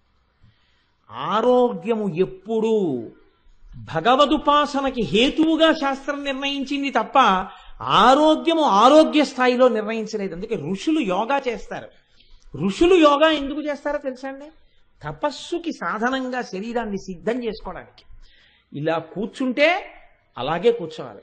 మా దొరగారు కూర్చున్నారనుకోండి, ఎంతసేపు అయినా ఇలా కూర్చుంటారు. ఒక 6 గంటలు దొరగారు కూర్చోండి అన్నాం అనుకోండి, వెంటనే మోకాళ్ళు మడతేసేసి కూర్చున్నారంటే ఒక 6 గంటలు అలా కూర్చుంటారు. అలా కూర్చోవడం వల్ల దొరగారికి ఏమొచ్చింది అంటే, చక్కగా పొద్దున్నే వేప చెట్టు కింద ఓ కుర్చీ వేసి కూర్చున్నారంటే కారే రానివ్వండి ఇంకోటే రానివ్వండి ఆయనకు అనవసరం. 10 వరకు హాయిగా అలా ఏదో చదువుకుంటూ కూర్చోగలుగుతున్నారు. ఆ ఆరోగ్యం నిలబెట్టుకోలేనటువంటి వాళ్ళు ఏమయ్యారు? అలా కూర్చుని ఇవాళ చదువుకుందాం అంటే అవకాశం లేదు. అందుకు ఆరోగ్యం ఈశ్వరుణ్ణి చేరడానికి ప్రయోజనంగా నువ్వు నిలబెట్టుకోవాలి ఆ హద్దుని. అందుకు కాకుండా ఆరోగ్యం ఉందనుకోండి, ఉత్తినే నేను అయ్యి బాబోయ్ ఏమైనా అయిపోతుందేమో అని చాలా జాగ్రత్తగా ఉంటానండి, చాలా ఆరోగ్యంగా ఉంటానండి, రోజు న్యూరోబియాన్ ఇంజక్షన్లు చేయించుకుంటాను, 1,00,000 బి కాంప్లెక్స్లు తినేస్తాను, సీజనల్ ఫ్రూట్స్ తినేస్తుంటాను, వాకింగ్ చేసేస్తుంటాను, యోగా చేసేస్తుంటాను, దండీలు కొట్టేస్తుంటాను. దేని కొరకు? ఇంకోటి ఇబ్బంది పెట్టడానికి, నీ కండాలు చూపించి. ఎందుకది? అప్పుడు అది పనికిరాదు. దేనికి పనికి రావాలి? ఈశ్వరార్చనకి పనికి రావాలి, ఈశ్వరుణ్ణి చేరడానికి పనికి రావాలి. అలా చెయ్యగా శరీరం పనికి రాకుండా అయిపోయినప్పుడు మనస్సుతో చెయ్యడానికి సిద్ధపడిపోవాలి. అప్పుడు ఆ మనసు కుదురుకుని నిలబడిపోతే, మనసుతో ఆరాధన చేస్తుండగా నీ శరీరము పడిపోతే నువ్వు ఈశ్వరుణ్ణి చేరిపోతావు. ఈ హద్దులు తెలుసుకున్నవాడు ఈశ్వరుణ్ణి చేరుతున్నాడు. ఈ హద్దులు మీకు చెప్పడానికి ఆ కిరీటం. ఇప్పుడు ఇది తెలిసిందనుకోండి, ఆరోగ్యం ఉన్నవాడు, డబ్బున్నవాడు, అందమున్నవాడు, కూర్చోగలిగినవాడు, 4 మాటలు చెప్పగలిగినవాడు, 4 శ్లోకాలు రాయగలిగినవాడు, 4 మంత్రములు వల్లివేయగలిగినవాడు, 4 పూజలు చెయ్యగలిగినవాడు, ఇలా ఈశ్వరుడు ఒక్కొక్కరి యందు ఒక్కొక్క విభూతినిస్తాడు. మీరు చూడండి, మనం వెంకటాచల వైభవము అని ఒకటి చేశాం. వెంకటాచల వైభవం కోటేశ్వరారు చేశారా? వెంకటాచల వైభవం దొరగారు చేశారా? వెంకటాచల వైభవం గోపాలకృష్ణ గారు చేశారా? వాళ్ళు ముగ్గురు చేసుకోలేదు. మీరు నేను అందరం కలిసి వెంకటేశ్వరుణ్ణి సేవించుకున్నాం. అందులో ఒకడు ముందు నించున్నాడు, పేరు వాడిది, కానీ అందరూ సేవించారు, వాడి ద్వారా అందరూ సేవించారు. కోటేశ్వరారు ప్రవచనం చేశారు, కోటేశ్వరరావు గారు అందులో ప్రధాన పాత్ర వహించారని మీరు అనుకోవచ్చు, గోపాలకృష్ణ గారు ప్రధాన పాత్ర వహించారని మీరు అనుకోవచ్చు. గోపాలకృష్ణ గారు తన కొరకు చేసుకోలేదు, గోపాలకృష్ణ గారు మనందరి కొరకు చేశారు. ఈశ్వరుడు ఎంచుకుంటాడు అలాంటి వాళ్ళని. నేను ఇవాళ మాట వరుస వచ్చింది కాబట్టి చెప్తున్నాను, వ్యక్తుల్ని పొగడ్డం నా ఉద్దేశం కాదు. మా దొరగారితో నా పరిచయం ఒక 10 సంవత్సరాల క్రితం. దొరగారితో నేను పరిచయం పెట్టుకోవడానికి కారణం ఒకటే, నేను వారి దగ్గరికి వెళ్ళింది అద్దింటి కోసం. నేను ఆయన్ని చూసి సంతోషించింది వేరొక కారణానికి. నేను ఈయన దగ్గరికి 3 రోజులుగా వస్తున్నాను, బొట్టు లేకుండా ఒక్కనాడు ఈయన్ని చూడలేదు. బొట్టు ఎందు ఇంత శ్రద్ధ ఉన్నవారంటే సనాతన ధర్మమునందు చాలా పూనికున్నవారు. ఇది నన్ను దొరగారికి దగ్గర చేసింది. ఈ దగ్గర చేయడం ఏమైంది, ఒకనాడు సంపూర్ణ రామాయణం అయ్యప్ప స్వామి దేవాలయంలో చెప్పాలని నేను నిర్ణయం చేసుకోలేదు. మీకు నేను యథార్థం చెప్తున్నాను. నేను ఇంకొక చోట చెప్పడానికి నిర్ణయం చేసుకుని, నాకు దొరగారి యందున్న గౌరవంతో దొరగారి దగ్గరికి వెళ్ళి, దొరగారు సంపూర్ణ రామాయణం ఫలానా చోట చెప్పాలని నిర్ణయం తీసుకున్నారని చెప్పాను. దొరగారు అన్నారు, వీల్లేదు, మీరు అయ్యప్ప గుళ్ళో చెప్పాలన్నారు. నేను చెప్పనన్నాను. ఎందుకు చెప్పరన్నారు? నాకు అసలు ఆ గుడి తెలియదు, నా గుళ్ళో వాళ్ళు ఎవరూ తెలియదు, నేను రానక్కడికన్నారు. అంటే దొరగారు అన్నారు, అక్కడ గోపాలకృష్ణ గారు ఉన్నారు, మీరు చెప్పాలన్నారు. గోపాలకృష్ణ గారు ఎవరన్నారు? నాకు తెలియదు, నాకు పెద్ద పరిచయం లేదు. కానీ నేను ఆయన్ని 1-2 సందర్భాల్లో చూశాను. మహానుభావుడు, నిష్కళంకుడు, తన కోసమన్న కోరిక లేనివాడు, 10 మందిని తరింప చెయ్యాలన్న తాపత్రయం ఉన్నవారు, 5 పైసలు తన కొరకు వాడుకోరు. ఎంతమంది పూజ చేసుకున్నా తన భార్యని కూడా కూర్చోపెట్టి కనీసం గోత్రనామాలు చెప్పించి చేయించారు. ఆ టిక్కెట్ మీద ఇంకోళ్ళు కూర్చుంటారని అవకాశం ఇస్తారు. అటువంటి వ్యక్తి అక్కడ ఉన్నారు కాబట్టి చక్కగా జరుగుతుంది. ఆయన్ని నమ్మి మీరు అక్కడ చెప్పండి అన్నారు. గోపాలకృష్ణ గారు ఎవరో నాకు తెలియదు. ఇక్కడ రామాయణం మొదలెట్టాను, తర్వాత గోపాలకృష్ణ గారు అనబడేటటువంటి ఇంకొక వజ్రం నాకు దొరికింది. చూడండి, ఇది ఉట్టి కొట్టడం అంటారు. ఉట్టి కొట్టడం అంటే ఏమిటో తెలుసా అండి? మనకి ఉట్టి కొట్టడం అనే సంబరం ఉంటుంది. ఈ సంబరంలో ఏం చేస్తారంటే ఉట్టిని కిందకి పైకి లాగుతూ ఉంటారు కావాలని. కొంతమంది ఏం చేస్తారంటే కర్ర పట్టుకుని పరిగెడతారు ఆ ఉట్టిని కొట్టడానికి. దగ్గరకు వెళ్ళేంత వరకు ఉట్టిని కింద కూర్చుతారు. వీడు వెళ్ళి ఉట్టి దొరికేసింది కదా అని ఎగిరి కర్ర పెట్టి కొట్టబోతాడు. వాళ్ళు ఏం చేస్తారంటే ఉట్టి లాగేస్తారు, ఆ ఉట్టి పైకి వెళ్ళిపోతుంది. వీడేం చేస్తాడంటే ప్రయత్నం అంతా వృధా అయిపోయి ముందుకు పడిపోయి అందరూ గేలి చేస్తారు, ఒరే కొట్టలేకపోయామంట అన్న తర్వాత వీడు మళ్ళీ వెనక్కి వెళ్ళిపోతాడు. ఇంకోటి బయలుదేరుతాడు, వాడు అంతే, ఎవరు కొట్టలేరు ఆ ఉట్టి. ఎందుకంటే లాగేసేవాళ్ళే ఉంటుంది ఆ శక్తి, లేకపోతే మొదటి వాడికే దొరికిపోతుంది ఆ ఉట్టి. లాగేవాడు తెలివైన వాడు, ఆడేవాళ్ళు ఎటువంటి వాళ్ళైనా గోల్ కీపర్ ముఖ్యమైన వాడు. ఉట్టి కొట్టడంలో లాగేవాడిది ప్రధాన పాత్ర. అప్పుడు ఏం చేస్తారంటే, ఉట్టి కొట్టడం అంటే ఒక్కడు కొట్టకూడదు ఎప్పుడు. అప్పుడు ఏం చేస్తారంటే ఒక 11 మంది బయలుదేరుతారు. బయలుదేరి గబగబ గబగబా వెళ్ళి ఒక 5గురు నిలబడతారు. నిలబడి ఎడమ చేతులు కలుపుకుంటారు. కలుపుకుని ఉట్టి పైన ఉందనుకోండి, వాడు ఎక్కడికి లాగలడు? ఇక్కడే పైకి లాగలడు. అంతేగాని ఉట్టిని ఇక్కడ ఉన్నదాన్ని అక్కడికి మాత్రం వాడు తీసుకెళ్ళలేడు. ఇక్కడే మీకు అందకుండా లాగుతున్నాడు. 5గురు వెళ్ళి ఉట్టి కింద నించుని ఎడం చేతులు పట్టుకుంటారు. కుడి చేయి ఖాళీగా ఉంచుతాడు ఈ చివర ఆయన. ఇప్పుడు ఈ 5గురు పట్టుకున్న తర్వాత ఇంకో 4 పరిగెత్తుకుంటూ వచ్చి పట్టుకున్న ఎడం చేతుల్లో కాళ్ళేసి వీళ్ళ భుజాలు ఎక్కుతారు. ఎక్కి 5గురి మీద 3 నించుంటారు. ఈ భుజం మీద ఈ భుజం మీద అలా కాళ్ళేసి నించుని వాళ్ళేం చేస్తారంటే వాళ్ళు కూడా చేతులు ఇలా పట్టుకుంటారు. ఇంకో 2 పరిగెత్తుకొచ్చి వీళ్ళ చేతిలో కాలేసి వాళ్ళ చేతిలో కాలేసి పైకెక్కి ఆ 3 మీద 2 నించుంటారు. ఇప్పుడు ఆ 2 మీద ఒకడు నించోవాలి. వాడి ఈ చేతుల్లోంచి ఎక్కడ ఈ కుడి చేతులు ఇలా పెడతారు. పెడితే మెట్లు ఎక్కినట్టు వాడు వాళ్ళ భుజాలు పట్టుకుని వాళ్ళు కదలకుండా స్తంభాలలో నిలబడిపోతారు. వీడేం చేస్తాడంటే ఈ కుడి చేతి మించి మెట్లు ఎక్కినట్టు ఎక్కేసి ఆ పైన 2 మీద 2 భుజాల మీద నిలబడతాడు. ఇప్పుడు వాడికన్నా ఉట్టి కిందకుంటుంది. ఇప్పుడు వీడు ఎక్కగానే ఉట్టిని లాగిన వాడిని చూసి నవ్వుతారు అందరూ. ఇప్పుడు లాగే ఎక్కడికి లాగుతావా? అప్పుడు వాడు ఏం చేస్తాడంటే అలాగే నిలబడతాడు. ఈయన ఏం చేస్తాడంటే ఉట్టి కొట్టేస్తాడు. పెరుగు పాలు అందరి మీద పడతాయి అందులో ఉన్నవి. అప్పుడు అందరూ జేజేలు కొడతారు. వీళ్ళు జాగ్రత్తగా ముందు పైవాడు దిగే లోపల ఉట్టి కొట్టేశామని కింద 5గురు కదలరు. మీరు గమనించాలి. పైవాడు మళ్ళీ కిందకు వచ్చేస్తాడు. తర్వాత 2 వచ్చేస్తారు. తర్వాత 3 వచ్చేస్తారు. తర్వాత 5గురు కదులుతారు. సనాతన ధర్మం యొక్క గొప్పతనం ఏంటంటే మనం ఇంద్రియాలని ఎలా వాడుకోవాలో తెలుసుకుని చెయ్యి కలుపుకోవాలి. అందుకు భజన వచ్చింది, అందుకు కీర్తన వచ్చింది, అందుకు ప్రవచనం వచ్చింది, అందుకు సామూహిక కార్యక్రమాలు వచ్చింది. అందరం కలిసి ప్రయాణించాలి. అందరం చెయ్యి పట్టుకుంటే ఉట్టి కొట్టిన వాడు ఎవడో ఒకడే కొడతాడు. కానీ వీళ్ళు లేకపోతే వాడు ఉట్టి కొట్టలేడు.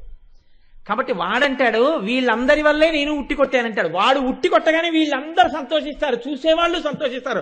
ఒరే ఈ 11 మంది భలే కొట్టారా కలిసి అంటారు. కదలకుండా వీళ్ళు నిలబడ్డారు కాబట్టి పైవాడు కొట్టాడు. వీళ్ళు కదిలిపోతే వాడు కొట్టలేడు. అలా ఒక్కొక్క ఉత్సవంలో ఒక్కొక్కడికి పేరు ప్రఖ్యాతులు వస్తాయి. వాడిది కాదు గొప్ప. కింద కదలకుండా నిలబడినటువంటి వాళ్ళు 10 మంది ఉన్నారే వాళ్ళది గొప్ప. వాళ్ళు లేకపోతే వాడు కొట్టలేడు. సనాతన ధర్మంలో ఒకడు ఉంటాడు, చెయ్యి కలుపుతాడు. ఎవరితో? పాణిగ్రహణం. భార్య చెయ్యొచ్చుకుంటాడు. ఇలాగా పుచ్చుకున్న తర్వాత ఏం చేస్తాడు? వీళ్ళ మీదకి ఇంకో 3 వస్తారు, పిల్లలు వస్తారు. అందరిది ఏమవ్వాలి ఉద్దేశ్యం? ఈశ్వరుణ్ణి చేరడమే. అందుకే భార్య భర్త కలిసి ఏం చేయాలి? ధర్మానుష్ఠానం చేయాలి. వీళ్ళిద్దరూ కలిసి ఏం చేయాలి? కొడుక్కి గాయత్రి ఉపదేశం చేయాలి. కొడుకు ఏం చేయాలి? గాయత్రి అనుష్ఠానం చేయాలి. ఆ కొడుకు కూతురుని ఏం చేయాలి? చక్కగా కన్యాదానం చేసి ఒక అల్లుడిని తెచ్చుకోవాలి. ఇలా పెరగాలి 11 మంది. అప్పుడు చెయ్యి పట్టుకోవాలి. పట్టుకుంటే పెద్ద ఆయన ఏం చేస్తాడు? ఉట్టి కొట్టేస్తాడు. ఈయన ఉట్టి కొట్టేశాడంటే ఈయన తడిసిపోయాడు పెరుగులో, అంటే ఈయన చేరిపోయాడు పరబ్రహ్మంలో. ఇప్పుడు తరువాతి వాడి వంతు వస్తుంది, వాడు ఉట్టి కొట్టేయాలి. తర్వాత వాడి వంతు వస్తుంది, వాడు ఉట్టి కొట్టేయాలి. అందరూ ఏం చేయాలి? అందరూ ఉట్టి కొట్టాలి. అందరూ ఉట్టి కొట్టడానికి మిగిలిన వాళ్ళందరూ ఏం చేయాలి? చెయ్యి పట్టుకుంటూ ఉండాలి. ఇది పరంపర. ఈ కొట్టడం నేర్పేవాడు ఉండాలి, వాడి పరంపర వెడుతుండాలి. 2 పరంపరలు ఏకకాలంలో వెళ్ళాలి. ఒకటి గురు పరంపర, ఒకటి సాధక పరంపర. అందుకే మనం గురు నమస్కారం చేశామనుకోండి, సదాశివ సమారంభాం శంకరాచార్య మధ్యమాం అస్మదాచార్య పర్యంతాం వందే గురు పరంపరాం. మామూలుగా సంసార పరంపర చెప్పామనుకోండి, ఏదో మా తాతగారు, మా నాన్నగారు, నేను కనీసం 3 తెలిసి ఉండాలి. తాతగారి పేరు కూడా నాకు తెలియదండి అన్నాడు అనుకోండి, పరమదోషం అన్నమాట లోకంలో. అందుకని ఇది తెలిసి ఉండాలి. అలాగే ఒక శిష్యుడికి తన గురువు, ఆ గురువుకి ముందు గురువు, ఇవి తెలిసి ఉండాలి. కాబట్టి ఇది సనాతన ధర్మమునందు ప్రధాన ప్రయోజనము. ఏది ప్రధాన ప్రయోజనమో ఉట్టి కొట్టుట అంటే మీకు తేలికగా అర్థం అవడం కోసమని మనకి ఏమీ ఉట్టినే పెట్టలేదండి. ఉట్టి కొట్టే ప్రక్రియ దీనికి వచ్చింది. ఉట్టి కొట్టే ప్రక్రియలో మీరు చెయ్యి కలపడం ప్రధానం. అంతేకాని ఈ 5గురిలో ఉన్నవాడు ఒరే నువ్వెందుకు కొట్టాలి నేను కొడతానని చెప్పి దెబ్బలాడుకున్నారు అనుకోండి, ఎవరు కొట్టలేరు. ఎవరి హద్దుల్లో వాళ్ళు నిలబడతారు, ఎవరు కొట్టాలో వాడు పైకెక్కి కొట్టేస్తాడు. అలా అందరం ఎవరి యొక్క హద్దుల్లో వాళ్ళ ఉండి హద్దులు తెలుసుకుని చెయ్యి కలుపుకున్నాం అనుకోండి, కలుపుకుంటే ఈ హద్దు తెలుసుకుని ఈశ్వరార్చన వైపుకి అందరం ఏకోన్ముఖమైతే అందరం చేరేది ఈశ్వరుణ్ణే. ఈ హద్దు తెలుసుకోకపోతే వాడు తాను పాడవడమే కాకుండా ఉట్టి కొట్టే వాళ్ళని కూడా పాడు చేస్తాడు. ఎందుకని?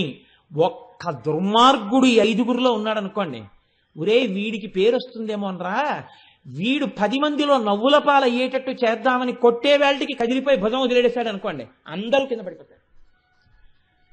వంశంలో ఒక్క పాతకుడు పుట్టాడు అనుకోండి, ఊర్ధ్వలోకాల్లో ఉన్న పితృదేవతలు కూడా కింద పడిపోతారు. ఉట్టి కొట్టడం మీ జీవన ప్రక్రియని మీకు చెప్తుంది. అందుకే మన వాళ్ళు గోకులాష్టమి నాడు ఉట్టి కొట్టండి అంటారు. ఉట్టి కొట్టడం అంటే అది ఉత్తినే చేసే ప్రక్రియ కాదు, మీకు జీవితంలో ఒక గొప్ప పాఠాన్ని చెప్తుంది. ఈ ఉట్టి కొట్టడం మీకు నేర్పడమే అమ్మవారి యొక్క కిరీట దర్శనము. అమ్మవారి కిరీటాన్ని మీరు చూడడం మీకు బాగా వస్తే అప్పుడు మీకు వెంటనే తెలిసేది ఏమిటి అంటే మీ హద్దు మీకు తెలియుట. కురువిందమణి శ్రేణి కనత్కోటి రమండిత. అమ్మా, నా హద్దు నేను తెలుసుకోకుండా నాలో ఉన్న ఏ బలాన్నైనా సరే దుర్వినియోగం చేస్తే చూసేదానివి నువ్వున్నావు, పాడైపోతాను. అమ్మా, నేను అనుకున్నట్టు జరగదు, ఇంకొకలా జరుగుతుంది. ఎందుకని? చిత్తమునందు స్వచ్ఛత లేదు. ఈ స్వచ్ఛత బయట వాళ్ళకి తెలియకపోవచ్చు, అమ్మవారు చూస్తుంటుంది. ఈ భయం నీకుండడం, ఆవిడ కిరీటము ధరించినదని నువ్వు భయమును కలిగి ఉండుట, అందుకొచ్చింది ఆ కిరీటం. కాబట్టి ఇప్పుడు మీరు ఇదంతా ఏమిటి ఉపన్యాసం అంటే, కురువిందమణి శ్రేణి కనత్కోటీర మండిత అనబడేటటువంటి కిరీట దర్శనము ఏ కోణంలో చెయ్యాలన్న విషయం మాత్రమే నేను మీకు చెప్పాను. నేను కిరీటం గురించి మీకు ఇంకా ఏం చెప్పలేదు. కాబట్టి ఇప్పుడు ఆ కిరీటం గురించి చెప్తూ వసిన్యాది దేవతలు ఒక మాట అంటున్నారు. కురువిందమణి శ్రేణి కనత్కోటీర మండిత. బంగారము చేత తయారు చేయబడినటువంటి కిరీటమునందు పద్మరాగ మణులు ప్రకాశించుచున్నవి. ఇది ఆ నామము యొక్క అర్థం. పద్మరాగమణులతో ప్రకాశించుచున్న కిరీటం అంటే ఉత్తి మణులతో చేసిన కిరీటం కాదు, బంగారముతో కూడిన కిరీటంలో పద్మరాగమణులు పెట్టబడ్డాయి. రావణగంగా అని ఒక నది ఉంటుంది. ఆ రావణగంగా అనబడేటటువంటి నదిలో సౌగంధికములు, కురువిందములు, స్ఫటికములు అని 3 దొరుకుతాయి. ఇందులో స్ఫటికములు, కురువిందములు అని 2. స్ఫటికములు తెల్లగా ఉంటాయి. స్ఫటికం అంటే దానికి పెద్ద మీకు తెలియక్కర్లేదు, స్ఫటికం అంటే తెలుపు. స్ఫటికము తెల్లగా ఉంటుంది. కురువిందము పద్మరాగమణి కనుక ఎర్రగా ఉంటుంది. ఈ పద్మరాగం కానీ స్ఫటికం దగ్గర పెట్టారనుకోండి, ఈ పద్మరాగము యొక్క కాంతి స్ఫటికాన్ని కప్పేస్తుంది. ఈ ఎరుపులో తెలుపు ఉండిపోతుంది. ఇది కూడా ఎర్రగా ప్రకాశిస్తుంది, కానీ అది మాత్రం పద్మరాగాన్ని పక్కకి తీస్తే మళ్ళీ తన తెలుపులోనే ఉంటుంది. ఆ ఎరుపు తెలుపుని ఎరుపులా కనపడేటట్టు చేసిందేమో కానీ అది మాత్రం ఎప్పుడూ తెల్లగానే ఉంది. ఆ తెలుపు శివుడు, ఈ ఎరుపు అమ్మ. ఈ ఎరుపు పద్మరాగమణి, ఆ తెలుపు పరమశివుడు. ఈ పద్మరాగమణి ఎంత ఎర్రగా ఉంటుంది అన్నారు. ఈ కురువిందములు మంకెన పువ్వు యొక్క ఎరుపు, గురువింద పువ్వు యొక్క ఎరుపు, ఆరుద్ర పురుగు యొక్క ఎరుపు, మందార పువ్వు యొక్క ఎరుపు, లొద్దుక పువ్వు యొక్క ఎరుపు, రక్తము యొక్క ఎరుపు ఎలా ఉంటుందో అంత ఎర్రగా ఉంటాయి పద్మరాగమణులు. ఇంత ఎర్రగా ఉండేటటువంటి పద్మరాగమణులు అమ్మవారి యొక్క కిరీటంలో ఉన్నాయని తెలుసుకుని కురువిందమణి అన్న మాట నోటితో పలికితే ఏమవుతుంది అంటే, దానివల్ల భవస్యాబుద్ధ్యాగని తవ పరిజనో కామానురాగాః కురువిందజేషు శనైర్నతాదృక్స్ఫటికోద్భవేషు మాంగల్యయుక్తా హరిభక్తిదాశ్చ వృద్ధిప్రదాస్తే స్మరణాద్భవంతి. ఎవరైతే నోటితో స్ఫటికము అన్న మాట అంటారో, ఎవరు నోటితో పద్మరాగము అన్న మాట అంటారో, ఈ 2 మాటల్ని అంటే చాల్ట. మాంగల్యయుక్తా హరిభక్తిదాశ్చ వృద్ధిప్రదాస్తే స్మరణాద్భవంతి.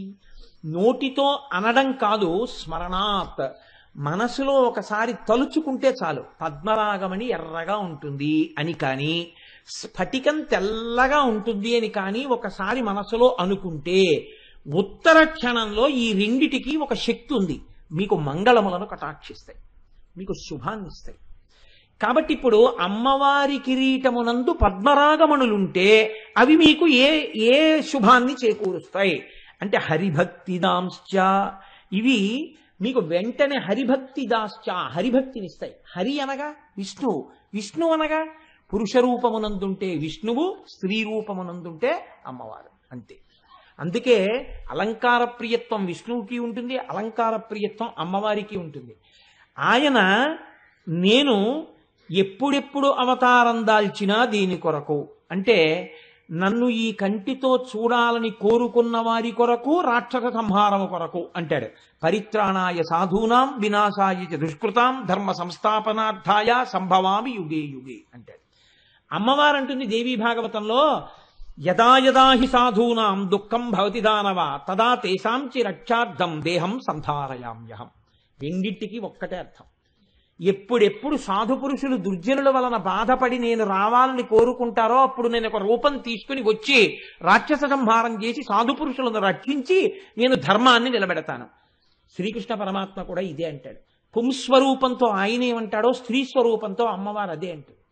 కాబట్టి అమ్మవారి యందు భక్తి కలగడానికి పద్మరాగమణి యొక్క పేరు నోటితో తలుచుకుంటే చాలు, మనసులో స్మరిస్తే చాలు. నోటితో పలికిన, మనసులో స్మరించిన అమ్మవారి యందు భక్తి కలుగుతుంది. అమ్మవారి యందు భక్తి కలగడం అంటే ఏమిటి? మీరు లలితా సహస్రం తెలియకుండా చదివి చదివి చదివి చదివి చదివి చదివి చదివితే ఒకనాడు అమ్మవారు మీకు దాని వెనక ఉన్న రహస్యం తెలుసుకునే అవకాశాన్ని కృప చేస్తారు. ఓహో, నాకున్న నాలుకకు ఒక పరిధి ఉంది, ఈ పరుధులు మీకు అర్థమవుతాయి. ఆవిడ కిరీటం పెట్టుకుని ఉంది, చూస్తోంది. ఇది మీకు రాగానే మీకు భయం ఉంటుంది. ఈ భయం ఉండగానే ప్రవర్తన చక్కబడిపోతుంది. ఒకరి కోసం కాదు, ఆవిడ చూస్తోందన్న భయంతో జాగ్రత్త పడిపోతారు. ఈ జాగ్రత్త వచ్చేటట్టుగా అమ్మవారి ఎడల భక్తి కలగడం, భక్తితో పాటుగా ఆవిడ చెప్పిన మాట అతిక్రమించడానికి భయం కూడా కలగడం, ఈ రెండూ కలగడం అనబడేటటువంటి మంగళం దేనివల్ల వస్తుందంటే, కురువిందమణి శ్రేణి కనత్కోటి ఇరమండిత అని కురువిందమణి అన్న మాటని నోటితో పలకడం వల్ల వస్తుంది. మనసులో ఎర్రగా ఉంటుంది, పసుపచ్చటి బంగారు కిరీటంలో ఎర్రటి మణి పెట్టుకుని ఉంటుంది అన్నది మీరు ఇక్కడ చూడగలిగితే మీకు ఆ ఫలితం వస్తుంది. అందుకనే ఆ మాట అమ్మవారు వసిన్యాది దేవతలతో చెప్పించింది తప్ప తను పెట్టుకున్నానని చెప్పడానికి కాదు. ఈ మాట మీరంటే మీకు అమ్మవారి ఎడల భక్తి కలిగితే, భక్తితో పాటు భయం కలిగితే, భయముతో కూడిన భక్తి చేత మీరు మీ యొక్క పరుదులను తెలుసుకుని జాగ్రత్తగా ప్రవర్తిస్తే ఆఖరణ మీరు మళ్ళీ అమ్మవారిలోనే చేరేటట్టుగా అనుగ్రహింపబడి మీ కుటుంబం అంతా సంతోషంగా ఉండాలని అమ్మవారు ఈ నామాన్ని లలితా సహస్రంలో ఇప్పించింది. కాబట్టి ఇది ఈ నామము యొక్క పరమ ప్రయోజనం. అయితే మీరు ఒక్కటి ఆలోచించండి, ఇక్కడ మీరు ఒక విషయాన్ని కొంచెం జాగ్రత్తగా పట్టుకోవాల్సి ఉంటుంది. బాగుందండి మీరు ఈ మాట చెప్పారు, కానీ కిరీటం పెట్టుకున్న వాళ్ళందరూ కూడా తామే సార్వభౌమాధికారులు కారు. ఎందుకనంటే ఒక తహసీల్దార్ ఉంటాడు, ఆయన ఒక కిరీటం పెట్టుకున్నాడు అనుకోండి, ఆయన మండలాధికారి అనేవారు పూర్వం. ఆయన ఒక కిరీటం పెట్టుకుంటాడు, చిన్న కిరీటం. ఈ మండలాధికారి ఒక సామంతరాజు ఉంటాడు చక్రవర్తి దగ్గర, సామంతరాజు ఉంటాడు. ఆ సామంతరాజు ఓ కిరీటం పెట్టుకుంటాడు, సేనాపతి ఓ కిరీటం పెట్టుకుంటాడు, రాజుగారు ఒక కిరీటం పెట్టుకుంటారు. ఈ సామంతరాజు గారు చక్రవర్తి దగ్గరికి వెడతాడు, ఆ చక్రవర్తి దగ్గర చక్రవర్తి ఓ కిరీటం పెట్టుకుంటాడు. అందరి కిరీటముల కన్నా పెద్ద కిరీటం ఎవరు పెట్టుకుంటారంటే, శోభాయమానమైన కిరీటం ఎవరిది అంటే చక్రవర్తి పెట్టుకునేటటువంటి కిరీటం శోభాయమానమై ఉంటుంది. ఎందుకని? చక్రవర్తి లేనప్పుడు, చక్రవర్తి దూరంగా ఉండగా తన రాజ్యాన్ని తాను పాలిస్తున్నప్పుడు సామంతరాజు ప్రభువు. సామంతరాజు ఎక్కడో ఉన్నప్పుడు ఒక మండలాన్ని పరిపాలిస్తున్నటువంటి వాడు ప్రభువు. కానీ ఆయన కనపడినప్పుడు ఈ కిరీటానికి విలువ తగ్గిపోయింది. ఈయన కిరీటం పెట్టుకుని ఉన్నా ఎంత పన్ను వసూలు చేస్తున్నావా అన్నాడు అనుకోండి. సామంతరాజు వచ్చి మండలాధికారిని, అయ్యా 100 బస్తాలు పండితే 6 బస్తాలు పుచ్చుకుంటున్నాను అన్నాడు అనుకోండి. పుచ్చుకోకో, వాళ్ళు ఇబ్బంది పడుతున్నారు, 4 పుచ్చుకో అన్నాడు అనుకోండి. ఈ కిరీటం అధికారం ఏమైంది? ఆ కిరీటం తగ్గించేసింది. ఇప్పుడు ఈయన ఏం చేయాలి? 4 బస్తాలే పుచ్చుకోవాలి. ఈయన సామంతరాజు చక్రవర్తి దగ్గరికి వెళ్ళి కప్పం కట్టాడు. ఎంత పుచ్చుకుంటున్నావో నీ దగ్గర పన్ను అన్నాడు. 100 బస్తాలు పండితే 4 బస్తాలు పుచ్చుకుంటున్నాను మహాప్రభు అన్నాడు. వద్దు, వాళ్ళు చాలా ఇబ్బందుల్లో ఉన్నారని చెప్పారు, ఎందుకు పుచ్చుకుంటున్నావు 4 బస్తాలు? 3 పుచ్చుకో, నాకు కట్టేది కూడా కొంత తగ్గించుకో అన్నాడు. ఇప్పుడు ఈ కిరీటం గౌరవం ఏమైంది? ఆ కిరీటం ముందు తగ్గిపోయింది. ఆ కిరీటం కూడా ఏ కిరీటం ముందైనా అలాగే తగ్గిపోతుందా? చక్రవర్తి కిరీటం కూడా తగ్గిపోతుంది. ఎక్కడో తెలుసా అండి? సమస్త లోకములను పరిపాలించేటటువంటి కంటికి కనపడని ప్రభువు యొక్క కిరీటము ముందు ఈ కిరీటాలు కూడా పనికిరాని కిరీటాలు. ఆ కిరీటం, ఈ కిరీటాలు నిలబడడానికి హేతువై ఉన్నది. ఆ శక్తి ఆవిడలోంచి వస్తోంది. అందుకే పూర్వం చాలా గొప్ప పూజ చేసి చక్రవర్తి యొక్క పరమ ఆంతరంగిక పరివారం అని ఉంటారు. వారు తప్ప వేరొకరు ముట్టుకోరు. రాజదండాన్ని ఎవరు పడితే వాళ్ళు వెళ్ళి ముట్టుకుని తీసుకొచ్చి, ఎవరు పడితే వాళ్ళు వెళ్ళిపోయి పట్టుకొచ్చి రాజుగారు ఇదిగోనండి అని చెప్పి ఏదో పట్టుకొచ్చి చేతిలో పెట్టడానికి వీల్లేదు రాజదండాన్ని. అలాగే చక్రవర్తి ధరించేటటువంటి ఖడ్గం ఉంటుంది. ఖడ్గాన్ని ఎవరు పడితే వారు ముట్టుకోరు. ఆ ఖడ్గాన్ని ముట్టుకోవాలన్నా పట్టుకొచ్చి ఇవ్వాలన్నా దానికి ఒక ప్రయోజనం ఉంటుంది. దానికి ఒక గొప్ప అధికారం ఉన్న వాళ్ళు ఉంటారు. వాళ్ళు తప్ప పట్టుకుని ఇవ్వకూడదు. అంత గొప్ప విజయనగర సామ్రాజ్యం పతనం అయిపోవడానికి కారణం ఏమిటో తెలుసా అండి మీకు? దక్షిణ భారతదేశంలో ఎదురులేని రాజ్యంగా పరిఢవిల్లి కృష్ణదేవరాయల చేత పరిపాలింపబడి శత్రువుల చేత కన్నెత్తి చూడబడని విజయనగరం పతనమైపోవడానికి కారణం ఒక్కటే. అనువంశికంగా వస్తున్నటువంటి ఖడ్గాన్ని, రామరాయల వారి ఖడ్గాన్ని ఒక రోజు రాత్రి యుద్ధభూమిలో శిబిరంలో ముట్టుకోవడానికి అధికారం లేని వ్యక్తి ముట్టుకున్నాడంతే. విజయనగరం పతనం అయిపోయింది. తల్లికోట యుద్ధంలో అందరి బుద్ధి కప్పబడిపోయిందంతే. ఏటికి అవతల ఒడ్డున శత్రు సైనికులు ఉన్నారు, ఏటికి యువతల ఒడ్డున రామరాయలు ఉన్నాడు. రామరాయలు బొటనవేలుతో రాసేస్తాడు ఆ సైన్యాన్ని. అంత సైన్యం రామరాయల్ని. చిన్న విషయానికి పడిపోయాడంతే. బాగా చీకటి పడ్డాక శత్రు సైనికులు ఏం చేశారంటే ఎడ్ల బళ్ళకి 8 కాగడాలు కట్టి కొన్ని వేల ఎడ్ల బళ్ళు నదికి అవతల వైపుకి తోలారు. నదికి ఆవల వైపు రామరాయల సైన్యం ఉంది. కాగడాలు వెళ్ళిపోతున్నాయి ఇలా నిలబడినట్టుగా. చీకట్లో అట్నుంచి చూసిన రామరాయలు అనుకున్నాడు, శత్రు సైన్యం అంతా నది ఎగువకు వెడుతోందంటే అక్కడ దాటి మన మీదకి వస్తుందన్నమాట. సైన్యం అంతా రాత్రికి రాత్రి ఇటువైపు నుంచి కాగడాలు ఎట్టెడుతున్నాయో అటు అనుసరించండి అన్నాడు. అటు ఎడ్లబళ్ళు వెళ్ళిపోయి రామరాజు సైన్యం అంతా నది కట్టి వెళ్ళిపోయింది. తెల్లవారుతోంది. శత్రు సైన్యం ఇక్కడే నదిని దాటి వచ్చి మీద పడిపోయారు. లేదు సైన్యం దగ్గర. అంతకు ముందు రోజు రాత్రి ఆ ఖడ్గాన్ని ముట్టుకున్నాడు ఒక వ్యక్తి. అంతే. ఏనుక్కి తీసుకొచ్చి రామరాయలు ఎక్కే భద్రగజానికి నల్లమందు పెట్టేశారు. అది ఘీంకరించి రామరాయల్ని తొండం పెట్టి కిందకి లాగేసింది. పొడి చేశారు. విజయనగర పతనం అయిపోయింది. 6 నెలలు దోచుకున్నారు విజయనగరం. హంపి విజయనగరం పెడితే గుండె చెరువు అయిపోతుంది చూసిన వాడికి. అరే రే ఇదా ఇవాళ దీని స్థితి అని. మా మోహన్ రావు గారు మేము వెళ్ళాం మొన్న శృంగేరి వెళ్ళినప్పుడు. కన్నుల నీరు వస్తుంది చూస్తే. ఒక్కొక్క వస్తువుకి అంత శక్తి ఉంటుంది. అటువంటి వాటిల్లో రాజదండం, ఖడ్గం, కిరీటం అంత గొప్పవి. ఆ కిరీటం అధికారమునందు హద్దులు చెప్తుంది. ఇప్పుడు అమ్మవారి కిరీటానికి కూడా ఏమైనా హద్దుందా? ఆవిడ కిరీటం కూడా దేనికన్నా కొంచెం తక్కువగా ఉంటుందా? ఆవిడ కిరీటమే అందరికన్నా గొప్పగా ఉంటుందా? ఇది చెప్పాలంటే ఏదో చెప్పేయచ్చు. ఆవిడకన్నా గొప్పది లేదండి అని అయినా చెప్పేయచ్చు. ఆవిడకన్నా గొప్పది ఉందండి అని అయినా చెప్పేయచ్చు. రెండే సమాధానాలు ఉంటాయి, అంతకన్నా ఏం ఉండవు కదా. కాబట్టి కొంతమంది ఇది కొంతమంది అది చెప్తే ఏదో ఒప్పుకు తీరాలి. కాబట్టి ఎవరో వాళ్ళకి మార్కు వస్తుంది. అది పెద్ద విశేషం కాదు. కానీ చెప్పడంలో ఒక తమాషాతో చెప్పగలిగిన వ్యక్తి ఒకరు ఉన్నారు, మహానుభావుడు. అది హత్తుకునేటట్టు చెప్పగలరు ఆయన. అది కిరీటానికి ఉన్న హద్దు చెప్పారు ఆయన. మన హద్దులు దాటితే శిక్షించే కిరీటాలకి హద్దులుంటే మండలాధికారి కన్నా సామంతరాజు, సామంతరాజు కన్నా రాజు, రాజు కన్నా చక్రవర్తి ఇలా ఉంటే అమ్మవారి కిరీటం కూడా ఎవరి ముందన్నా వంగుతుందా? వంగదా? ఇది చెప్పిన వారు మహానుభావుడు, జగద్గురువు, శంకర భగవత్పాదులు. ఆయన కన్నా ఎవరు చెప్పగలరు? సౌందర్యలహరిలో అమృత భాండం అండి. అటువంటి శ్లోకం ఒకటి రచన చేశారంటే మన మనసుని హత్తుకోవాలని.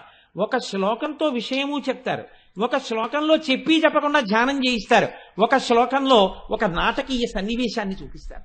అలా చెప్పడంలో శంకరులకి శంకరులే సాటి, వేరొకరికి అంతటి ప్రజ్ఞ భాషించడం దుర్లభం. అది ఆయన మహానుభావుడు. ఆయన అంటారు, కిరీటం వైరించం పరిహరపుర కైటబభిద కఠోరే కోటీరే స్థలసిజహిజం భారి మకుటం ప్రణమ్రేష్వేతేషు ప్రసభముపయాతస్య భవనం భవస్యాభ్యుత్థానే తవ పరిజనో తవ పరిజనోక్తిర్విజయతే. ఇందులో శంకరాచార్యులు వారు అంటారు, అమ్మవారు ఒకనాడు సింహాసనం మీద కూర్చున్నది. అమ్మవారు సింహాసనం మీద కూర్చుంటే అమ్మవారిని సేవించడం కోసమని చెప్పి వచ్చి కూర్చున్నారు కొంతమంది. ఆయన ప్రభువు, ఆయన ముందు కూర్చోకూడదు అన్న భయానికి గుర్తేమిటో తెలుసా అండి? ఆయన తేజస్సు మీరు తట్టుకోలేరని గుర్తేమిటంటే ఆయనకి ఎదురు మీరు కూర్చోకూడదు, ఆయనకు ఒక పక్క కూర్చోవాలి. అందుకే ప్రభువు సింహాసనం మీద కూర్చుంటాడు, మంత్రి సామంతులు పురజనులు అందరూ ఇలా ఉంటారు తప్ప ఎదురుగుండా ఎవరు కూర్చోరు చక్రవర్తికి. ఆయన దగ్గరకు వచ్చినా ఆయనతో మాట్లాడినా చెయ్యి అడ్డు పెట్టుకుని అలా మాట్లాడవలసింది. ఆయన సభలో కూర్చుని ఉండగా దేని తర్వాత ఏది జరగాలి అన్నది ఆయనే చెప్తారు. ఎంతో మహాపురుషులైతే తప్ప లోపలికొచ్చి సభ జరుగుతుండగా ఫలానా వాళ్ళు వస్తున్నారు అని చెప్పకూడదు. సభ నడుస్తున్నప్పుడు సభా కార్యక్రమం జరగాలి. ఆవిడేదో జరిపిస్తోంది కార్యక్రమం. ఎవరున్నారు సభలో? చతుర్ముఖ బ్రహ్మగారు ఉన్నారు. ఈ లోకములన్నిటినీ సృష్టి చేస్తాడు ఆయన. సృష్టి చేసేటటువంటి బ్రహ్మగారు కూర్చుని ఉన్నారు. అంటే ఇప్పుడు బ్రహ్మగారు ఉన్నారు అనగానే మీకు విషయం గుర్తు రావాలి. ఎన్ని తలకాయలతో ఉన్నాడు? 4 తలకాయలతో ఉన్నాడు. 4 తలకాయల మీద 4 కిరీటాలు ఉన్నాయి. శ్రీ మహావిష్ణువు ఉన్నారు, ఆయన తల మీద ఓ కిరీటం ఉంది. దేవతలకి పరిపాలకుడు ఇంద్రుడు ఉన్నాడు, ఆయన ఓ కిరీటం పెట్టుకున్నాడు. వాళ్ళు ముగ్గురే అమ్మవారి దగ్గర భయభక్తులతో కింద పరివారంలో కూర్చుని ఉన్నారంటే ఇంకింతకన్నా గొప్ప వాళ్ళు ఉంటారని మీరు ఎలా అనుకుంటున్నారు? సృష్టి చేసేటటువంటి వాళ్ళల్లో బ్రహ్మ, విష్ణువు, ఇంద్రుడు వీళ్ళు ముగ్గురు సభలో కిందకి కూర్చుని ఉన్నారు. అమ్మవారు సింహాసనంలో కూర్చునుంది, కిరీటం పెట్టుకునుంది. ఇప్పుడు ఎవరికన్నా ఎవరు గొప్ప అంటే ఏమన్నా అప్పటికంటే అలా కూర్చున్నారు కానండి, ఏదో కూర్చొని ఇచ్చారు కానీ ఈయనే కూర్చొని ఇచ్చారండి అని మీరు అంటారేమో. కిరీటం బట్టే నిర్ణయం అవ్వాలి ఎవరు గొప్ప. ఇప్పుడు శంకరాచార్యులు వారు ఒక నాటకి ఈ సన్నివేశానికి తెరతీశారు. సభ జరుగుతోంది కాబట్టి ఎవరో పనికిమాలిన వాడు ఎవరో వచ్చేస్తుంటే ఏమన్నా ఆయన ఎవరో వచ్చేస్తున్నారని చెప్పి ప్రతివాడు వచ్చి చెప్పడు. ప్రతిహారి అంటారు. వాడు వచ్చి వాళ్ళు వస్తున్నారండి అని చెప్పకూడదు. ఫోన్ వచ్చిందండి అని సెల్లట్టుకు వచ్చి ఇచ్చేయడం, కార్డ్లెస్ పట్టుకొచ్చి ఇచ్చేయడం, ఇలా దిక్కుమాలిన వాళ్ళు ఉండదు. ఆవిడ ఎలా సభ నడిపిస్తుందో అలా నడుస్తుంది అంతే. అంతేగాని ఎవరైనా వస్తే అమ్మవారు సభలో ఉన్నారు, బయట కూర్చుంటారు. ఇంద్రాదులు కూడా కూర్చుంటారు. శ్రీచక్రం గురించి విన్నప్పుడు ఇంద్రుడు ఆయన కూర్చుంటారు. అలాగా అమ్మవారి దర్శనమే అవదు అసలు. అటువంటి స్థితిలో అమ్మవారు కూర్చునింది. కూర్చునుంటే ఎవరొచ్చారని చెప్తారు? ఎవరొచ్చారని చెప్తే అకస్మాత్తుగా ఆవిడ లేచి నిలబడి ఆవిడ కూర్చుని ప్రవేశపెట్టండి అన్నారనుకోండి, అంటే పెద్ద ఆవిడ గౌరవించవలసిన వ్యక్తి ఏం కాదు, సభలో పనిలో ఉన్న ఆయన్ని రానివ్వాలి కాబట్టి ప్రవేశపెట్టండి అనొచ్చు. లేదు ఆయన యందు గౌరవం చేత ప్రవేశపెట్టండి అన్న తర్వాత ఆయన్ని తీసుకొస్తారు. ఆయన్ని ప్రవేశపెట్టండి అన్నారంటే ఆ మహానుభావుడే కదా, అంత సభ జరుగుతుండగా. అప్పుడు ఆయన వచ్చిన తర్వాత ఈవిడ లేచి నిలబడి ఉపవిష్టులు కండు అంటుంది. అంటే ఆయనలో ఆసనం మీద కూర్చోబెడతారు. ఎవరైనా ఒక మహాపురుషులు అనుకోండి, ఏమో పళ్ళెం పెట్టి కాళ్ళు కడిగి అవి చెయ్యొచ్చేమో, కిరీటం మీద ఆవిడ కూడా చల్లుకోవచ్చేమో. అలా జరిగిందే. ఎవరైనా వచ్చారని చెప్తే ఓహో వారు వచ్చారా అని ఒకసారి ఈవిడ అందరూ లేచి నిలబడ్డారు అనుకోండి, ఈవిడ లేచి నిలబడ్డారు, అందరూ లేచి నిలబడ్డారు. అప్పుడు ఏ కిరీటం కన్నా ఏ కిరీటం గొప్పది? కిరీటాల పోటీయే ఉంది ఇక్కడ. కాబట్టి శంకరాచార్యులు వారు అన్నారు, ఒక ప్రతిహారి పరిగెత్తుకొచ్చి అన్నట్ట, అమ్మా మీకు ఓ మాట చెప్తున్నాం, భవస్యాభ్యుద్ధానే. భవుడంటే లోకములనన్నింటినీ పోషించగలిగిన వాడు. భవ ఇత్యుచ్యతే మూర్తిర్భవస్య పరమాత్మనః అంటుంది లింగపురాణం. అమ్మా పరమశివుడు సభలోకి విజయం చేస్తున్నారు అన్నాడు. అనేటప్పటికిట కూర్చుని చెప్పండి అని వింటోంది ఆవిడ. ఇప్పుడు అతను మెల్లిగా వచ్చి అమ్మగారికి ఏదో చెప్పాలి అంటే మంత్రులు వింటారు. ముందు శ్యామలాదేవి వాళ్ళు ఏమిటి అంటారు. అంటే ఫలానా వాళ్ళు వచ్చారు అంటే ఆయన వెళ్ళిపోతాడు. వెళ్ళిపోయిన తర్వాత శ్యామలాదేవి దగ్గరికి వస్తుంది. వచ్చిలా చెయ్యి అడ్డు పెట్టుకుని అంటుంది అమ్మవారు, అమ్మ ఫలానా వారు వచ్చారు అని చెప్తుంది. అంతేగాని ప్రతిహారి కేకలేసుకుంటూ రాడు. అలా కేకలేసుకుంటూ వచ్చాడంటే శ్యామలాదేవికి చెప్పి, శ్యామలాదేవి అమ్మవారికి చెప్పి ఆలస్యం జరిగినందుకు అమ్మవారు వాడి కంఠం ఉత్తరించేస్తుంది అనమాట. ఆయన వస్తున్నప్పుడు మాత్రం ఇంకా ప్రోటోకాల్ లేదు. ఆయన వస్తున్నాడంటే అమ్మవారికి వినబడేటట్టు చెప్పవలసిందే. అంత భయభక్తులు అనమాట అమ్మవారికి కూడా. ఎవరు అలా వస్తున్నవాడు? పరమశివుడు వస్తున్నాడు సభలోకి. అందుకని ఇప్పుడు ఆవిడితో వచ్చి చెప్పే ప్రతిహారి అరుచుకుంటూ వచ్చాడు, అమ్మా భవస్యాగ, ఆ మాట చూడండి, భవస్యాభ్యుద్ధానే భవుడు పరమశివుడు వచ్చేస్తున్నాడమ్మా సభలోకి, వచ్చేస్తున్నారు, బయలుదేరారు, దగ్గరికి వచ్చారమ్మా అనగానే అమ్మవారు వచ్చేస్తున్నారా అని కూడా అనలేదట. గభాల సింహాసనం నుంచి లేచిపోయి గబ గబ గబ గబ దివిగి ఎదురెళ్ళిపోతోంది. ఇప్పుడు ప్రవేశపెట్టండి అంటట్లేదు, తాను ఎదురెళ్ళిపోతోంది. ఎలా వెళ్ళిపోతోందిట? చక్రవర్తి సభలోంచి లేచి వెళ్ళేటప్పుడు మళ్ళీ ప్రోటోకాల్ ఉంటుంది. వెనకాతల మళ్ళీ ఆవిడికి స్తోత్రం చేస్తే వాళ్ళు పెడతారు, మంత్రులు పెడతారు, సేనాపతులు పెడతారు, ఆంతరంగిక పరివారం పెడతారు. ఒక్కొక్కరు ఒక్కొక్క కక్షిలో ఉండిపోతారు. చిట్ట చివరి వరకు మంత్రి గారు ఒక్కడే పెడతాడు. మంత్రి గారు ఒక్కరు వెళ్ళిన తర్వాత ఆ మంత్రి గారితో లోపల ఆవిడ ఇంకేమైనా మాట్లాడితే మాట్లాడి శ్యామలాదేవితోటి ఆవిడ లోపలికి వెళ్ళిపోతుంది, చింతామణి గృహంలోకి వెళ్ళిపోతుంది ఆవిడ. కానీ ఇక్కడేమైంది? ప్రవేశపెట్టడం లేదు, ఈవిడ పరిగెత్తుకు వెళ్ళిపోతుంది. గబగబ గబగబా ఈవిడ వెళ్ళిపోతుంటే ఆవిడేదో పనిలో ఉంది, ఆవిడ వెళ్ళిపోతుంది, మనకేమిటని కూర్చున్న వాళ్ళు కూర్చున్నారు అనుకుంటున్నారా? వాళ్ళు లేచి నిలబడలేదట. అమ్మ బాబోయ్, అమ్మవారు ఇలా వెడుతోంది, మనం ఇలా నిలబడ్డమే అని వాళ్ళు కింద పడిపోయారు. అంటే ఇప్పుడు ఎవరి కిరీటం పెద్దది? ఒక కిరీటం, ఆయన కిరీటం పెట్టుకుని వచ్చాడో పెట్టుకోకుండా వచ్చాడో ఆయన జటాజుటం ఉంటుంది, అందుకని ఆయన వచ్చేస్తున్నాడు. ఆయన్ని మీరు చూడలేదు, ఇంకా కిరీటం పెట్టుకున్నాడో పెట్టుకోలేదో, ప్రతిహారి చెప్పాడంతే. మీకు చెప్పారు శంకరాచార్యులు వారు శివుడు కిరీటం పెట్టుకొచ్చాడని. ఇంకా ఆవిడ వెడుతోందని చెప్పారు, కిరీటం ఆయన పెట్టుకున్నాడో పెట్టుకోలేదో మీకు తెలియదు. కానీ పెట్టుకున్న కిరీటాలన్నీ ఏమయ్యాయి? ఆవిడ అంత గబగబా వెళ్ళిపోతున్నా, ఆవిడ ఏదో పని మీద వెళ్తున్నారని వీళ్ళు వెంటనే సరే మళ్ళీ వస్తుందని కూర్చోలేదు. ఆవిడ గబగబా దిగిడుతోంది అంటే హఠాత్ సంఘటన, ఎవరు ఊహించలేదు. ఎవరు ఊహించనప్పుడు ఆవిడ అలా వెడుతున్నా వీళ్ళందరూ నేల మీద పడిపోయారు. పడిపోతే ఇప్పుడు ఆవిడ తొందర, శివుడు వచ్చేస్తున్నాడు, గబగబా వెళ్ళిపోతుంది ఆవిడ బయటికి. వెళ్ళిపోతుంటే చెలికెత్తాలని అంటున్నారట. వాళ్ళు అమ్మవారు వెళ్తుంటే పరిగెత్తుకుంటే గబగబా చుట్టూ వచ్చేసారు. ఏదో Z+ కేటగిరీలో ఉన్నవాడు అటు ఇటు పెడుతుంటే బ్లాక్ క్యాట్ కమాండోస్ కూడా పరిగెత్తినట్టు వాళ్ళ చెలికెత్తులు పరిగెత్తుకుంటూ వచ్చన్నట్టు. అమ్మా కిరీటం వైరించం, అమ్మా ఇది బ్రహ్మగారి కిరీటాలు, 4 కిరీటాలు, జాగ్రత్త జాగ్రత్త, కాళ్ళకి తగులుతాయి, తప్పుకో తప్పుకో అంటున్నారట. కొంచెం వెనక్కుండా తలగైంది వెనకది అంటారట. అమ్మ జాగ్రత్త, తగులుతాయి తగులుతాయి తగులుతాయి అని అమ్మవారికి తప్పుకోండి తప్పుకోండి అని చేతులు పట్టుకుంటున్నారట. అమ్మవారు ఇలా చూడటం లేట కిందకి వెళ్ళిపోతుంది. వీళ్ళు అమ్మ బాబాయ్ అమ్మవారి పాదాల దగ్గరికి వస్తున్నాయి, ఇంతే చాలు, ఏ కారణమైతేనే దండం పెడదామంటే అక్కడికి ఎలాగో వెళ్ళడానికి కుదరదు, ఆవిడ లేచి వెళ్ళిపోతుంది. అందుకని వాళ్ళు అనుకోకుండా పాదాలు వచ్చాయి, వాళ్ళు కింద పడిపోయారట కిరీటాలతో. పడిపోయి పెడుతుంది, అమ్మ కిరీటాలు తగులుతాయి అని చిలికెత్తులు అంటున్నారట. అంటే చెప్పకుండా చెప్తున్నారు ఏ కిరీటం పెద్దది? అమ్మవారి కిరీటం పెద్దది ప్రస్తుతం వరకు కదండి. అందుకని ఆవిడ వెళ్ళిపోతామండి. చెలికెత్తలు అంటున్నారట కిరీటం వైరించం హరిహరపుర కైటబిద. అమ్మా బ్రహ్మగారి కిరీటాలు, ఇది కైటభుడనేటటువంటి రాక్షసుడిని మర్దించినటువంటి శ్రీ మహావిష్ణువు యొక్క కిరీటం. చాలా కఠినంగా ఉంటుందమ్మా ఈ కిరీటం.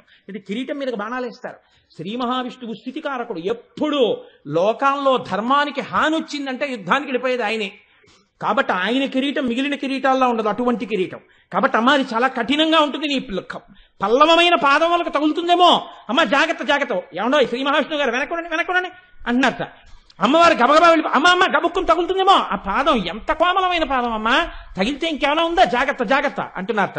అందుకని పరిహరపుర కైటబిద, పరిహర తీసేయి, అమ్మ వెనక్కెళ్ళు అంటున్నారట. కఠోరే కోటీరే స్థలసి జహిజం భారి మకుటం. అసలు ఇంద్రుడి దగ్గరికి వచ్చేటప్పటికన్నారట, ఇంద్ర అమ్మవారు ఎడుతోంది, ఏంటా కిరీటంతో అలా అడ్డంగా పడిపోతావు, తీసేయి కిరీటం, అమ్మా ఆ కిరీటాన్ని తప్పించుకో, దాటేసి దాని దగ్గర నుంచి కాలేయకు, కిరీటం నుంచి దాటేయి. అమ్మవారు ఆ కిరీటం నుంచి దాటి వెళ్ళిపోయినా కూడా దానికి పూజ.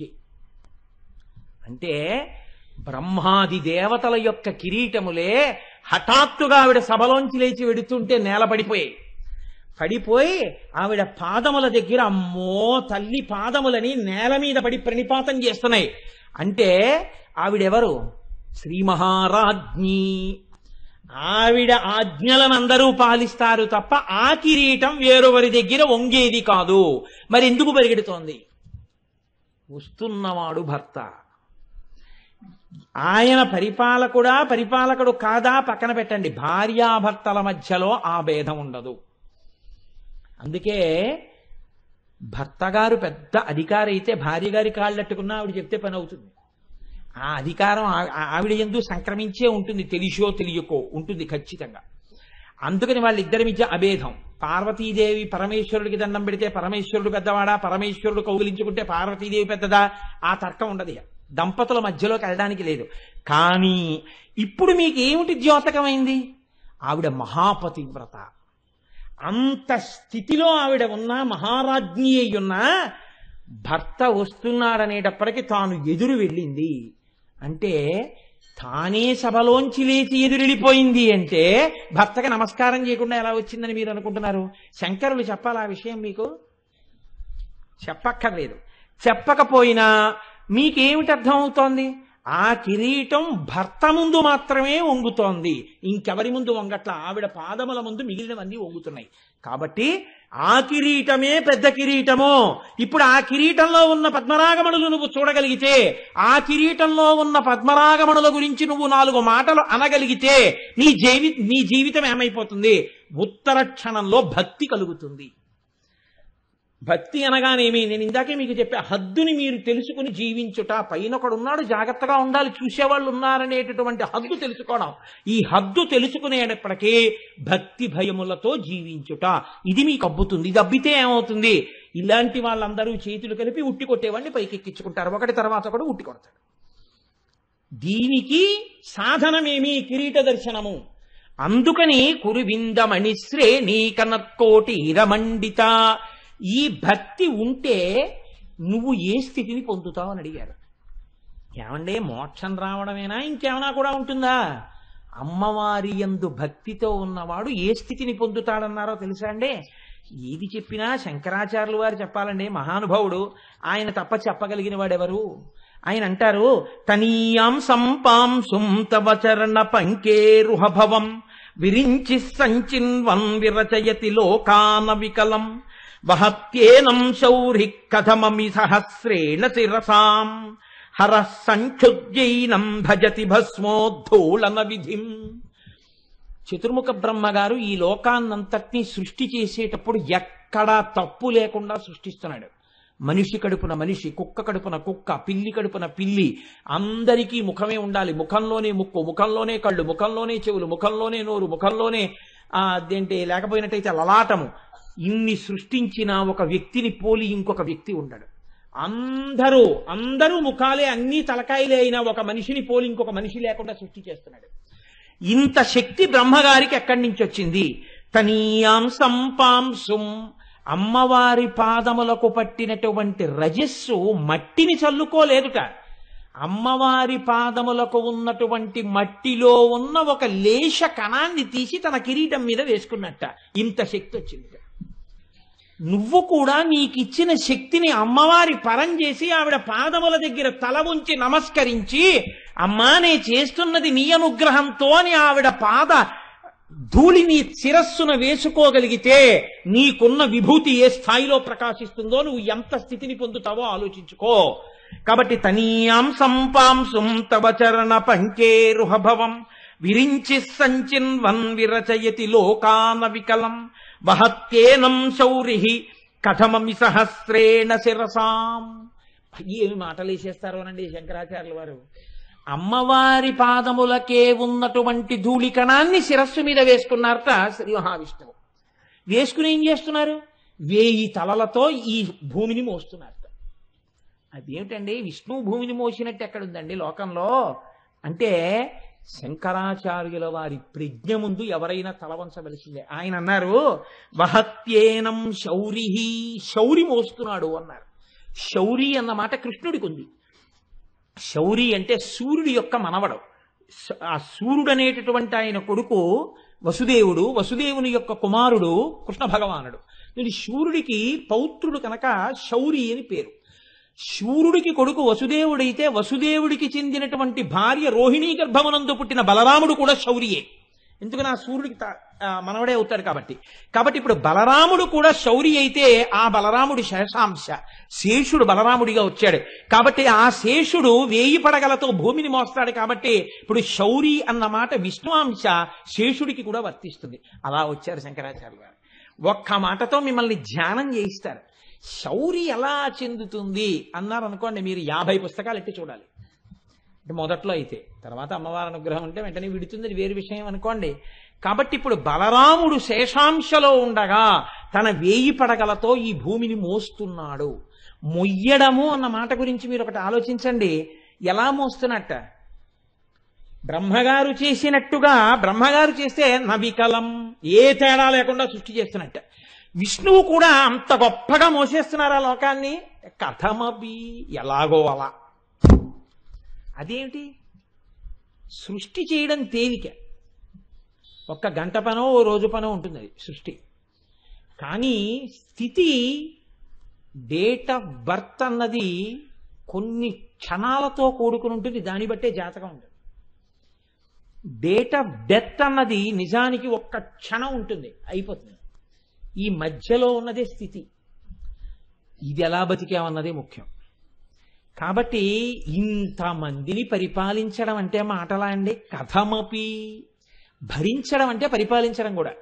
ఎలా భరిస్తున్నాడో వీళ్ళందరినీ అన్నారు అనుకోండి, ఎలా పరిపాలిస్తున్నాడో వీళ్ళందరినీ అని అర్థం ఉందండి. శౌరి ఇప్పుడు పరిపాలనాంశం కూడా చెల్లింది. ఎలా పరిపాలిస్తున్నాడో అంటే ఇంత తింగరాళ్ళు. ఇంకొక తేలిక మాటలో చెప్పాలంటే ఎవరం హద్దుల్లో ఉండేవాళ్ళం.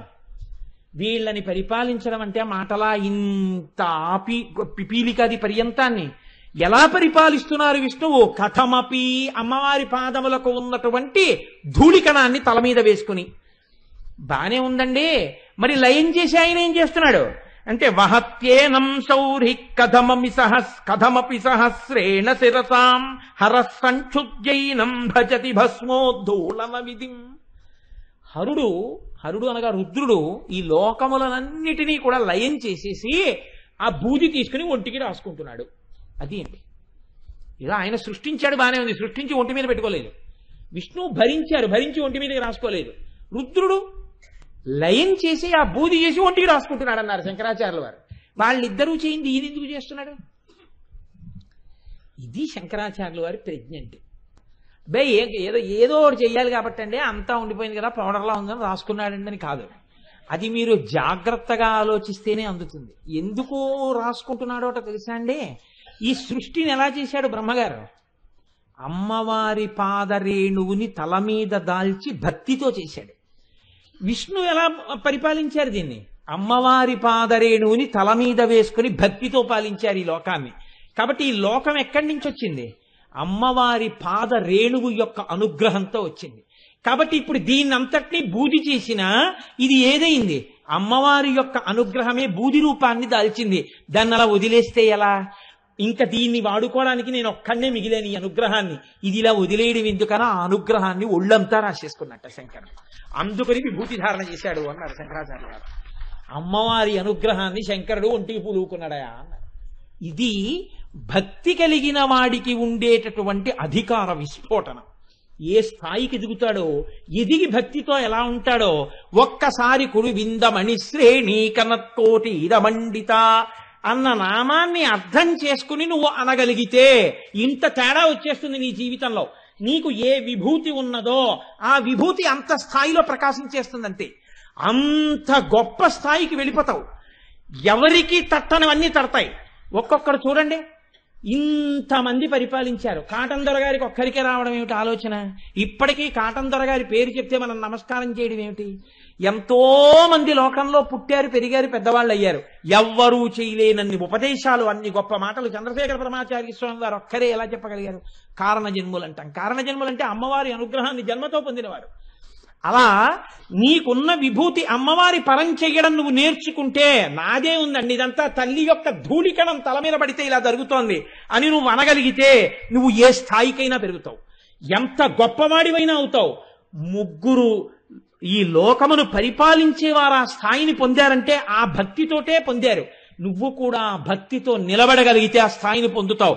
ఆ భక్తి నీకు రావాలంటే అమ్మవారి యొక్క కిరీటములో ఉన్న పద్మరాగమునుల పేరు ప్రయత్నపూర్వకంగా పలుకు.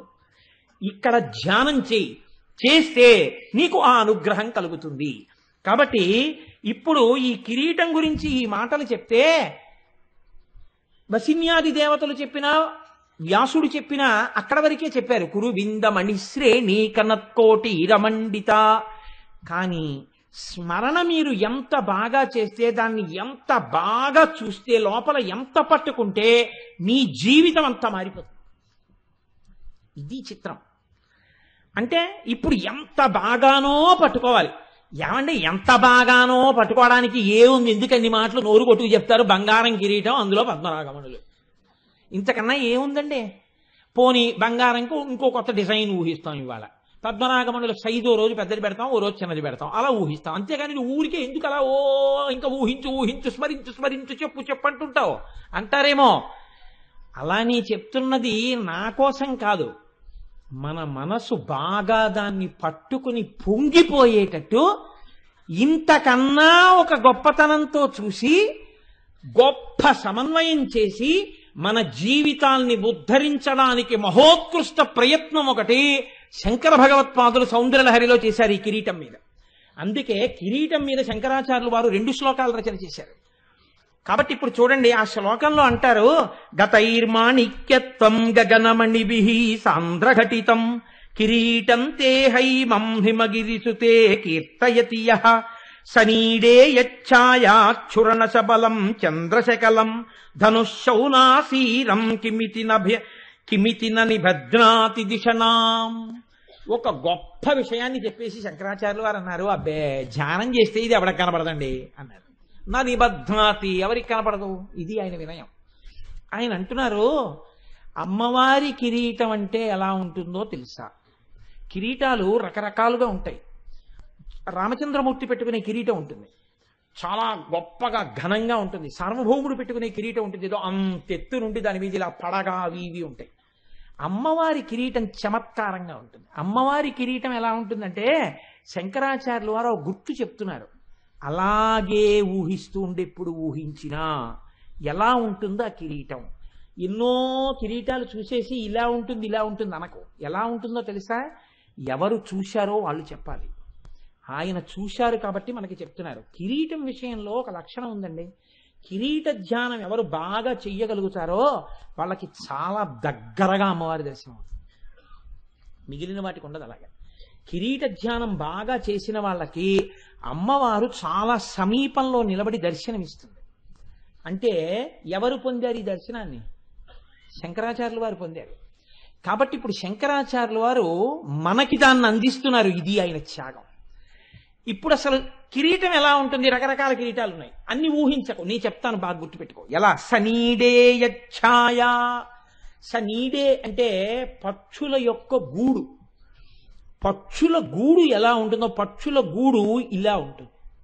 మీకు ఇంకా తేలికగా నేను ఉదాహరణ చెప్పాలంటే పుచ్చకాయ ముక్కలా ఉంటుంది. పుచ్చకాయ ముక్క అంటే ఎలాగండి అని మీకు అనుమానం రావచ్చు. నేను మీకు తేలికగా మీరు గుర్తుపట్టాలంటే, పుచ్చకాయ కోసేవాడు కోస్తున్నప్పుడు మీరు అలా గమనించండి. ఎప్పుడైనా వాడు ఏం చేస్తాడంటే పుచ్చకాయ తెచ్చి ముందు పడుకోబెడతాడు, ఇలా నిలువుగా కోయడు, ఇలా పడుకోబెడతాడు. పడుకోబెట్టి కత్తితో ముందు సగానికి కోస్తాడు.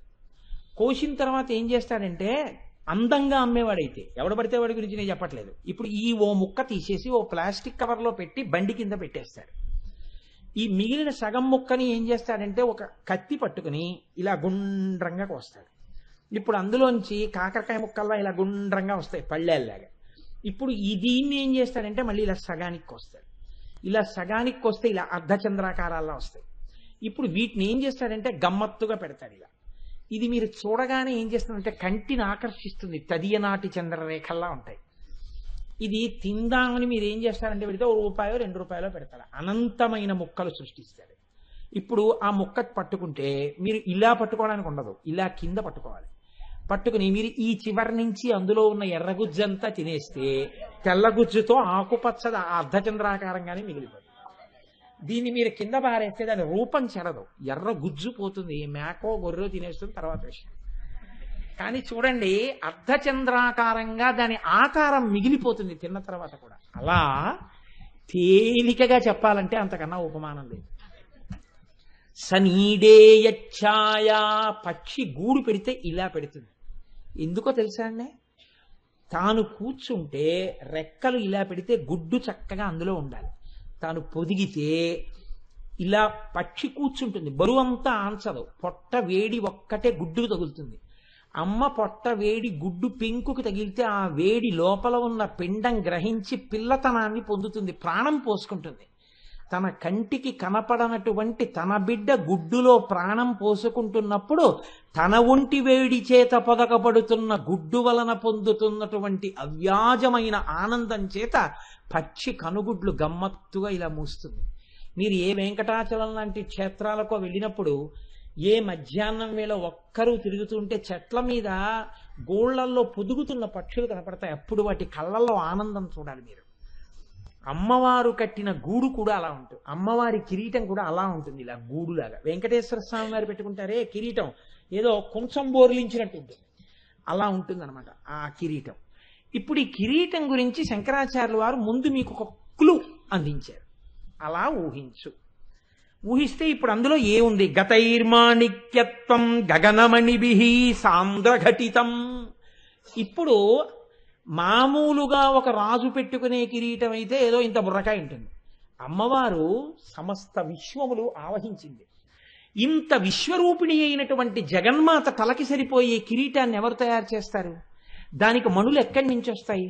అందుకని శంకరాచార్యుల వారు అన్నారు, ఆ ఎర్రటి మణులు ఏవో కావు, ద్వాదశాదిత్యులే అన్నారు. 12 సూర్యులే అమ్మవారి కిరీటానికి మణులు. ఆ 12 ఇంద్రుడు, ధాత, పర్జన్యుడు, త్వష్ట, పూషుడు, అర్యముడు, భగుడు, వివస్వంతుడు, విష్ణువు, అంశవంతుడు, వరుణుడు, మిత్రుడు. వాళ్ళ పేర్లు తలుచుకుంటే చాలా ఆరోగ్యం. ఆ ద్వాదశాదిత్యులు అమ్మవారి కిరీటంలో మణులుగా ఉంటారు. ఇప్పుడు మణులుగా ఉన్నారు, బాగుంది. అమ్మవారి కిరీటానికి ఒక్కదానికే ఒక గమ్మత్తుంది, చంద్రరేఖ ఉంటుంది. మిగిలిన కిరీటాలకి చంద్రరేఖ ఉండదు. ఆ చంద్రరేఖ ఎప్పటిది? తదియ నాటి చంద్రరేఖ. తదియ కృష్ణపక్షంలోదా శుక్లపక్షంలోదా? కృష్ణపక్షంలో ఉన్నటువంటి తదియ నాటి చంద్రరేఖ ఇవాళ ఉందే చంద్రరేఖ ఇంచుమించు ఇవాళ చవితి కాబట్టి ఇది అవుతుంది, ఇది కాదు. శుక్లపక్షంలో ఉన్నటువంటి తదియ నాటి చంద్రరేఖ మనం టేకి వెడుతూ కారులోంచి దర్శనం చేశాం కదా ప్రసాద్ బాబు గారు, అందుకని నమస్కారం చేస్తారు తదియనాటి చంద్రరేఖకి. శుక్లపక్షంలో తదియనాటి చంద్రరేఖ ఇలా ఉంటుంది. అది నేను చెప్పిన పుచ్చకాయ ముక్క ఆకారంలో ఉంటుంది. అలాంటి చంద్రరేఖ ఒకటి అమ్మవారి కిరీటం మీద ఇలా ఉంటుంది. మళ్ళీ ఇప్పుడు ఇలా ఉన్నటువంటి ఈ చంద్రరేఖ ప్రకాశిస్తుంటే 12 సూర్యులు ద్వాదశాదిత్యులు ఆ పద్మరాగమణులులా కిరీటంలో ఉన్నారు. అమ్మవారు నవ్వుతూ కూర్చుంది. శంకరాచార్యుల వారు అన్నారు, ఈ చంద్రబింబం దగ్గర నుంచి అమృత బిందువులు పడతాయి కదా చంద్రుడు అన్న తర్వాత. ఈ అమృత బిందువు ఇలా పడింది. పడుతుంటే ఈ ద్వాదశాదిత్యుల్లోంచి ఒక కిరణం ఆ బిందువులోకి వెళ్ళింది. వాన పడుతోంది, సూర్యప్రకాశము ఉంది. సూర్యకిరణం వాన బిందువులోంచి వెళ్ళగానే ఆకాశంలో ఇంద్రధనస్సు వస్తుంది, 7 రంగుల కింద విడిపోతుంది. అలాగే చంద్రుడి నుంచి పడుతున్నటువంటి సుధా బిందువు మీదకి సూర్యకిరణం పడగానే ఎట్నుంచి పడిన కిరీటానికి చుట్టూ ఉన్నాయి ఆదిత్యులు. ఆ సూర్యకిరణం ఇలా పడగానే ఇంద్రధనస్సు వస్తుంది అమ్మవారి కిరీటం మీద, 7 రంగుల కింద విడుతుంది. ఇలా అమ్మవారి కిరీటం చుట్టూ ఇంద్రధనస్సు ఏర్పడుతుంది. నువ్వు బాగా చూశావని గుర్తు ఏమిటంటే నీకు ఆ ఇంద్రధనస్సు కూడా కనపడి ఉండాలి ధ్యానంలో. లేకపోతే ఈ చంద్రరేఖ నుంచి పడుతున్న సుధాబిందువు సూర్యకిరణం అలా వెళ్ళడం, అందులోంచి విడివడి ఇంద్రధనస్సు కూడా పడడం జరిగింది అంటే నువ్వు బాగా ధ్యానం చేశావు. ఇలా బాగా ధ్యానం చేసిన వాడికి ఇంద్రధనస్సు అన్నది కొత్తగా కనపడింది. అది ఇంద్రధనస్సు అని శంకరాచార్యులు వారు చెప్పరు. ఎంత రహస్యనామం వాడారో తెలుసండి ఆయన. శౌనాసీరం అన్నారు. శౌనాసీరం అన్న మాట ఇంద్రుడికి అమరకోశంలో వాడారు. సైన్యంలో ముందుండి యుద్ధం చేస్తాడు కాబట్టి, ముందు గొప్ప సైన్యం ఉంచుతాడు కాబట్టి ఆయనకి శౌనాసీరం అని పేరు. ఇంద్రుడి యొక్క ధనస్సు ఎలా ఉంటుందో అలా 7 రంగులు విడిపైన ఇంద్రధనస్సు ఏర్పడుతుంది. అంటే మీరు నిజంగా ఇప్పుడు ధ్యానం చేయడానికి ఒక గొప్ప అవకాశాన్ని శంకరాచార్యుల వారు మీకు ఇచ్చేశారు. ఇప్పుడు మీరు కళ్ళు మూసుకొని అమ్మవారి బంగారు కిరీటం, అందులో మణులు, పైన చంద్రరేఖ. లోకంలో ఉండేటటువంటి సంప్రదాయం ఏమిటంటే చంద్రుడు స్వయం ప్రకాశకుడు కాడు, సూర్యుడు స్వయం ప్రకాశకుడు. సూర్యుని కిరణాలు చంద్రుడి మీద పడితే చంద్రుడు ప్రకాశిస్తాడు. శంకరాచార్యులు వారు అంటున్నారు చంద్రుడి యొక్క ప్రకాశం చేత సూర్యుడి యొక్క ప్రకాశం కలిస్తే ఇంద్రధనస్సు వస్తుంది అంటున్నారు. ఆయన అమ్మవారి అనుగ్రహం వల్ల ఏమైందంటే చంద్రుడు గొప్ప స్థాయిలోకి వెళ్ళిపోయాడు. ఇప్పుడు శంకరుడికి సూర్యశేఖరుడు అని పేరుంది, చంద్రమౌళీశ్వరుడు అని పేరుంది. ఇప్పుడు శంకరాచార్యులు వారు ఈ శ్లోకంలో రహస్యంగా అమ్మవారిని సూర్య చంద్రమౌళీశ్వరి అని నామకరణం చేశారు. ఇప్పుడు ఇలా అనడం వల్ల మీకేం తెలిసింది? అమ్మవారు సూర్యచంద్రమౌళీశ్వరి. ఇప్పుడు మీకు తెలియకుండానే ఈ నామం మీరు పలికేశారు. చంద్రమౌళీశ్వరుడి భార్య చంద్రమౌళీశ్వరి. మీరు మీ ప్రమేయం లేకుండా, మీకు తెలియకుండా ఈ సామ్యాన్ని తీసుకొచ్చి ఆవిష్కరించేశారు కిరీటాన్ని అడ్డు పెట్టుకుని ధ్యానం చేస్తే. ధ్యానంలో ఇలా ఎవరికి దృగ్గోచరమైందో వాడు ఆ క్షణంలోనే జన్మ సార్థకత పొందేశాడు. అయిపోయింది, వాడి జన్మకి సాధించవలసిన ప్రయోజనం సాధించేశాడు. ఒక్క కిరీటం ఎంత స్థాయిలో ప్రయోజనాన్ని తీసుకొచ్చిందో చూడండి. కాబట్టి ఇది శంకరాచార్యులు వారి ప్రతిపాదన. ఎందుకని? శంకరాచార్యులు వారు కైలాసానికి వెళ్ళినప్పుడు పరమశివుడు 5 శివలింగాలు ఇచ్చాడు ఆయనకి. 5 శివలింగాల పేర్లు చంద్రమౌళీశ్వర లింగాలే.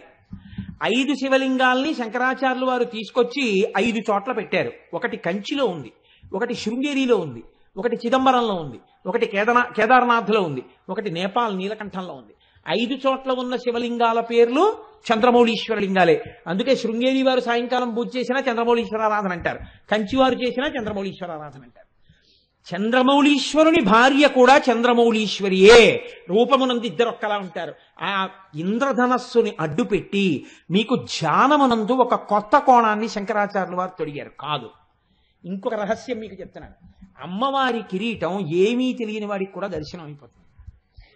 ఏమీ తెలియకపోయినా మీరు చూడొచ్చు అమ్మవారి కిరీటాన్ని. ఎప్పుడు చూడొచ్చో తెలుసా అండి? ఒక్క కార్తీక మాసంలో కృష్ణపక్షంలో వచ్చేటటువంటి చతుర్దశి నాడు అమ్మవారి కిరీటం ఆకాశంలో కనపడుతుంది. అందుకే ఆ చతుర్దశిని రూప చతుర్దశి, కృష్ణ చతుర్దశి అని పిలుస్తుంటారు. కారణం ఒక్కటే, ఎంతమంది దీన్ని పట్టుకోగలరో నాకు తెలియదు కానీ పట్టుకోగలిగిన వారు ధన్యులు. ఒక రాశి చక్రంలో సూర్యచంద్రులు ఇద్దరూ ఎప్పుడూ అమావాస్య నాడు 1 డిగ్రీ దగ్గరే ఉంటారు. అంటే 1 బిందువు దగ్గరే ఉంటారు. అలా గోపాలకృష్ణ గారు నాకు సుతముఖాన్ని అలా బోర్డు ఇస్తే బాగుంది. ఇప్పుడు ఇది ఒక రాశి చక్రం అనుకోండి. రాశి చక్రం అయితే ఈ రాశి చక్రంలో అమావాస్య తిథి నాడు సూర్యచంద్రులు ఇద్దరు ఇక్కడ ఉంటారు. నేను చెప్పేది వినపడుతోందండి? ఇది తిరిగి చెప్పడంలో ఇద్దరు ఇక్కడ ఉంటారు. ఉంటే ఒక నెలలో 2 పక్షాలు ఉంటాయి, శుక్లపక్షం, కృష్ణపక్షం. శుక్లపక్షంలో 15 తిథులు ఉంటాయి, కృష్ణపక్షంలో 15 తిథులు ఉంటాయి.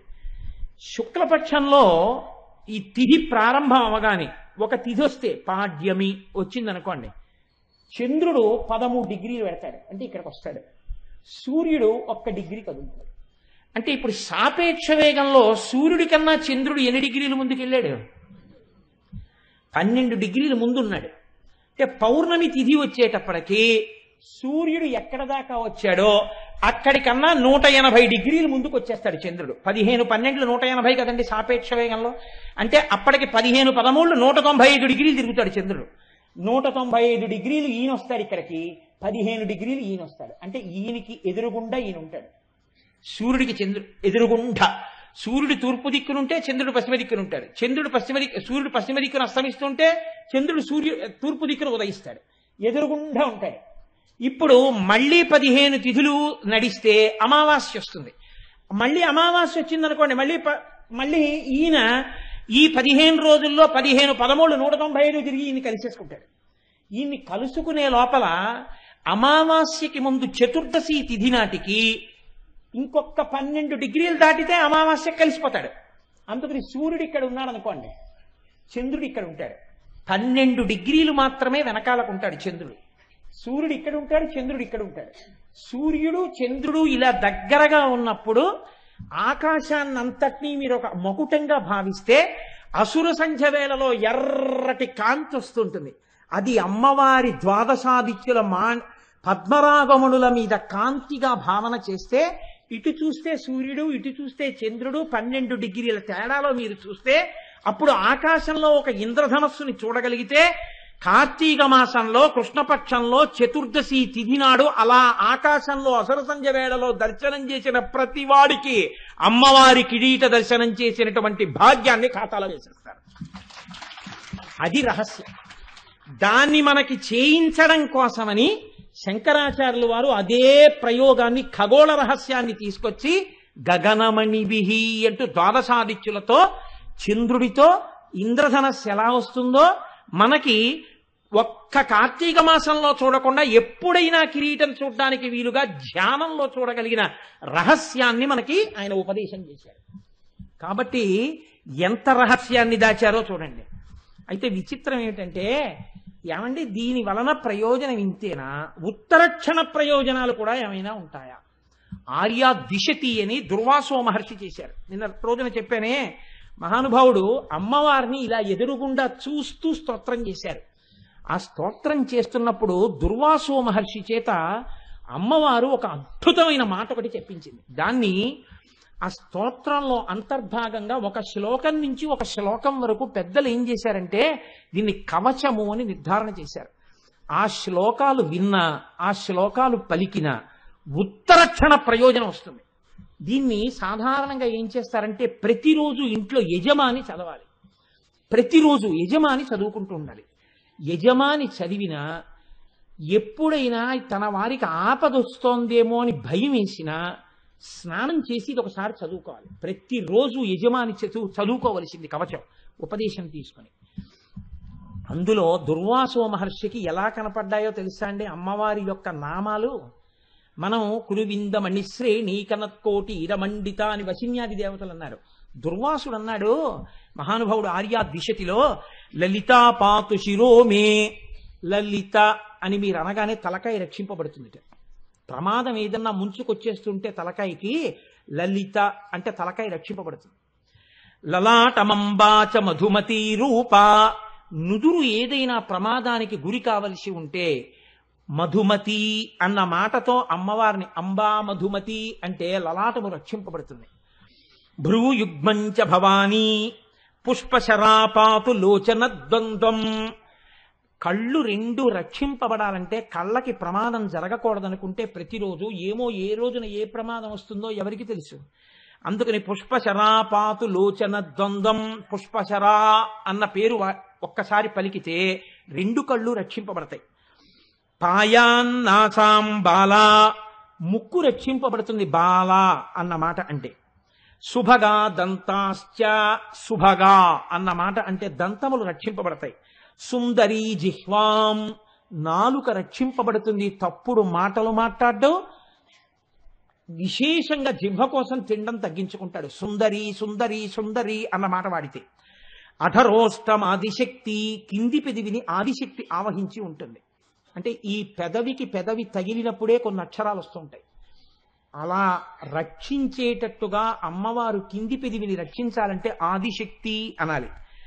చక్రీషి పాతుమే చిరంచిబుకం, గడ్డం రక్షింపబడాలంటే అమ్మవారిని చక్రేసి అని పిలవాలి. కామేశ్వరీ చకర్ణౌ, కామేశ్వరి అని పిలిస్తే చెవులు రక్షింపబడతాయి. కామాక్షి పాతు గండయోర్యుగళం, ఈ గండభాగం రక్షింపబడాలి అంటే కామాక్షి అని పిలవాలి. శృంగారనాయిక శృంగారనాయిక వ్యాద్వక్త్రం, ముఖమంతా రక్షింపబడాలి అంటే శృంగారనాయిక అని పిలవాలి.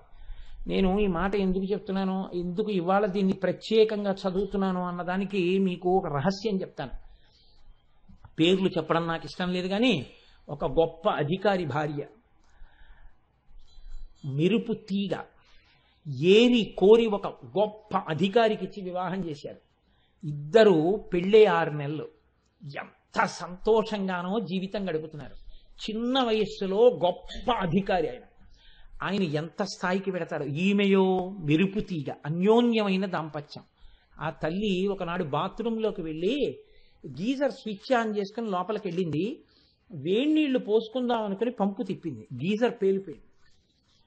ఆ మరుగునీళ్ళన్నీ వచ్చి మీద పడిపోయి తలుపు లోపల వేసి ఉంది. ఆవిడ స్పృహ తప్పి పడిపోయింది ఆ వేడి నీళ్ళలో. ఆ తలుపు కొట్టి ఆ చప్పుడికి తలుపు పగల కొట్టి పైకి తీసుకొచ్చారు. మాంసపు ముద్దగా బతికి ఉంది ఆవిడ. ప్రమాదం జీవన గతుల్ని మారుస్తుంది.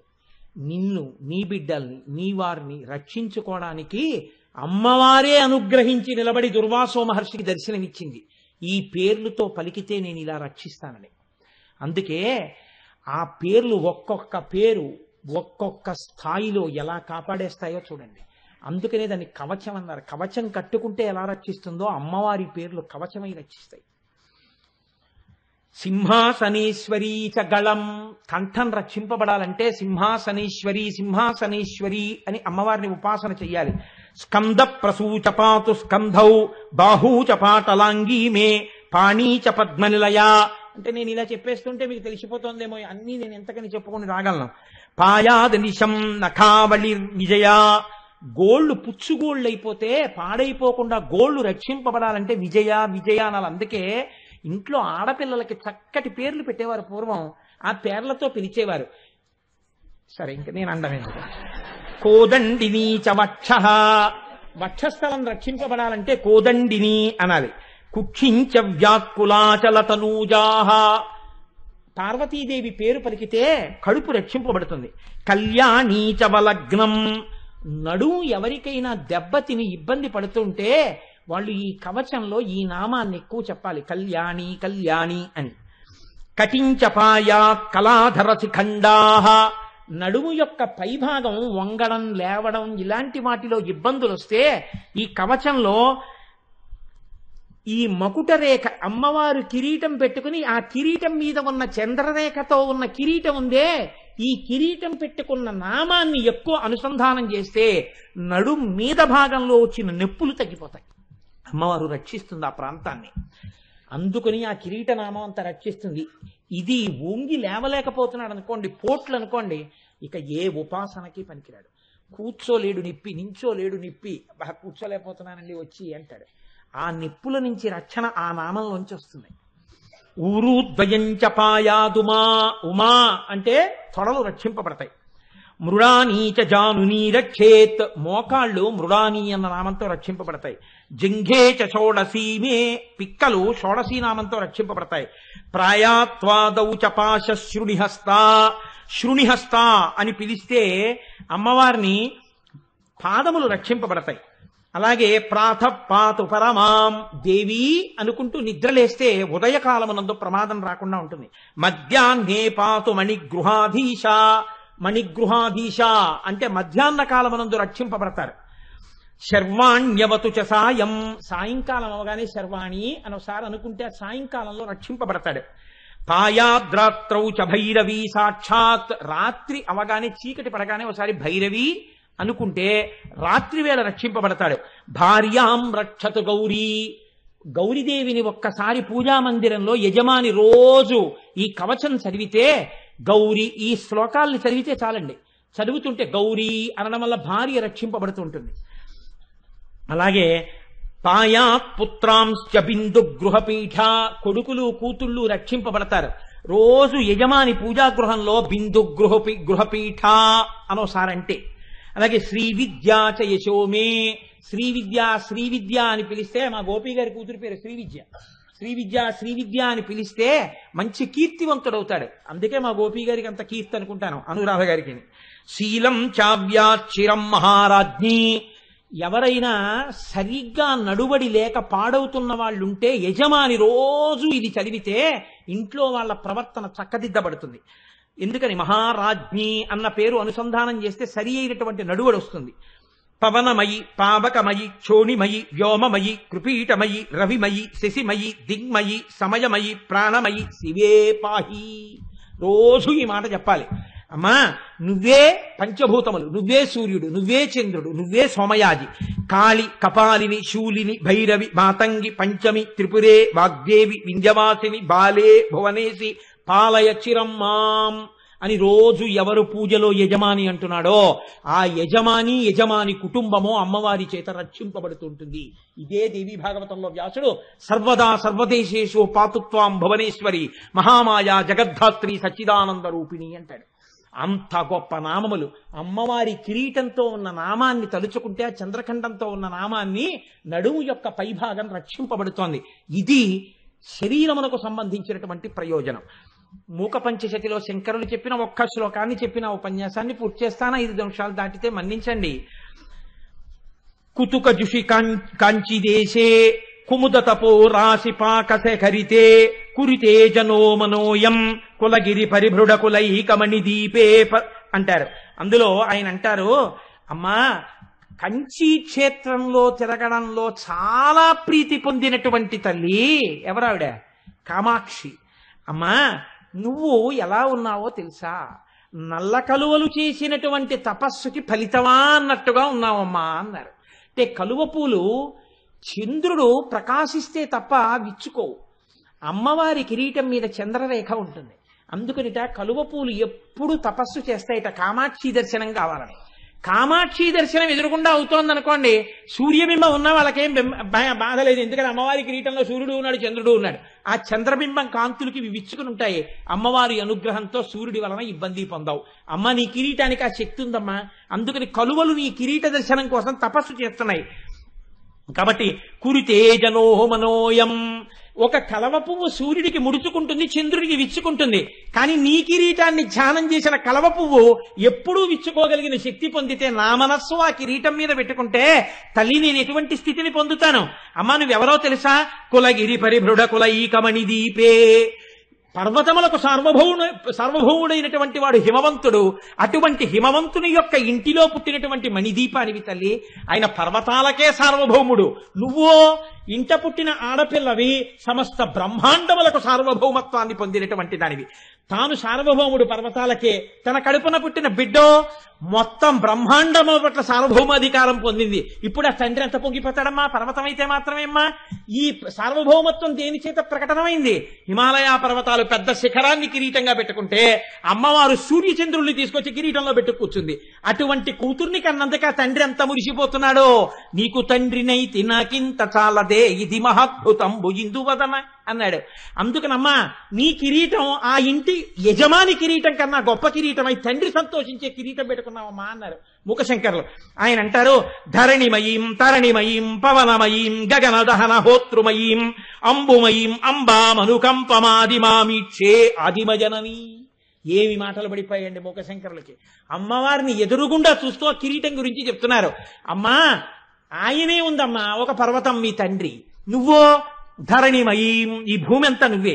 తరణిమయీం తల్లి నువ్వే, వాయువు నువ్వే, అగ్ని నువ్వే, నీరు నువ్వే, ఆఖరికి సువాసన, పంచభూతములు, పంచతన్మాత్రలు అన్నీ నువ్వే. అన్నీ నువ్వే అయిపోయి ఆఖరికి నిన్ను ఉపాసన చేస్తున్న సోమయాజి యజమానివి కూడా నువ్వే. అష్టమూర్తులు నువ్వే, పంచభూతములు నువ్వే, సూర్యచంద్రులు నువ్వే, జీవుడు నువ్వే. ఇన్ని నీవై అన్నీ నీవు తప్ప ఇంకొకటి లేకుండా సార్వభౌమత్వాన్ని పొంది కిరీటం పెట్టుకున్నావు.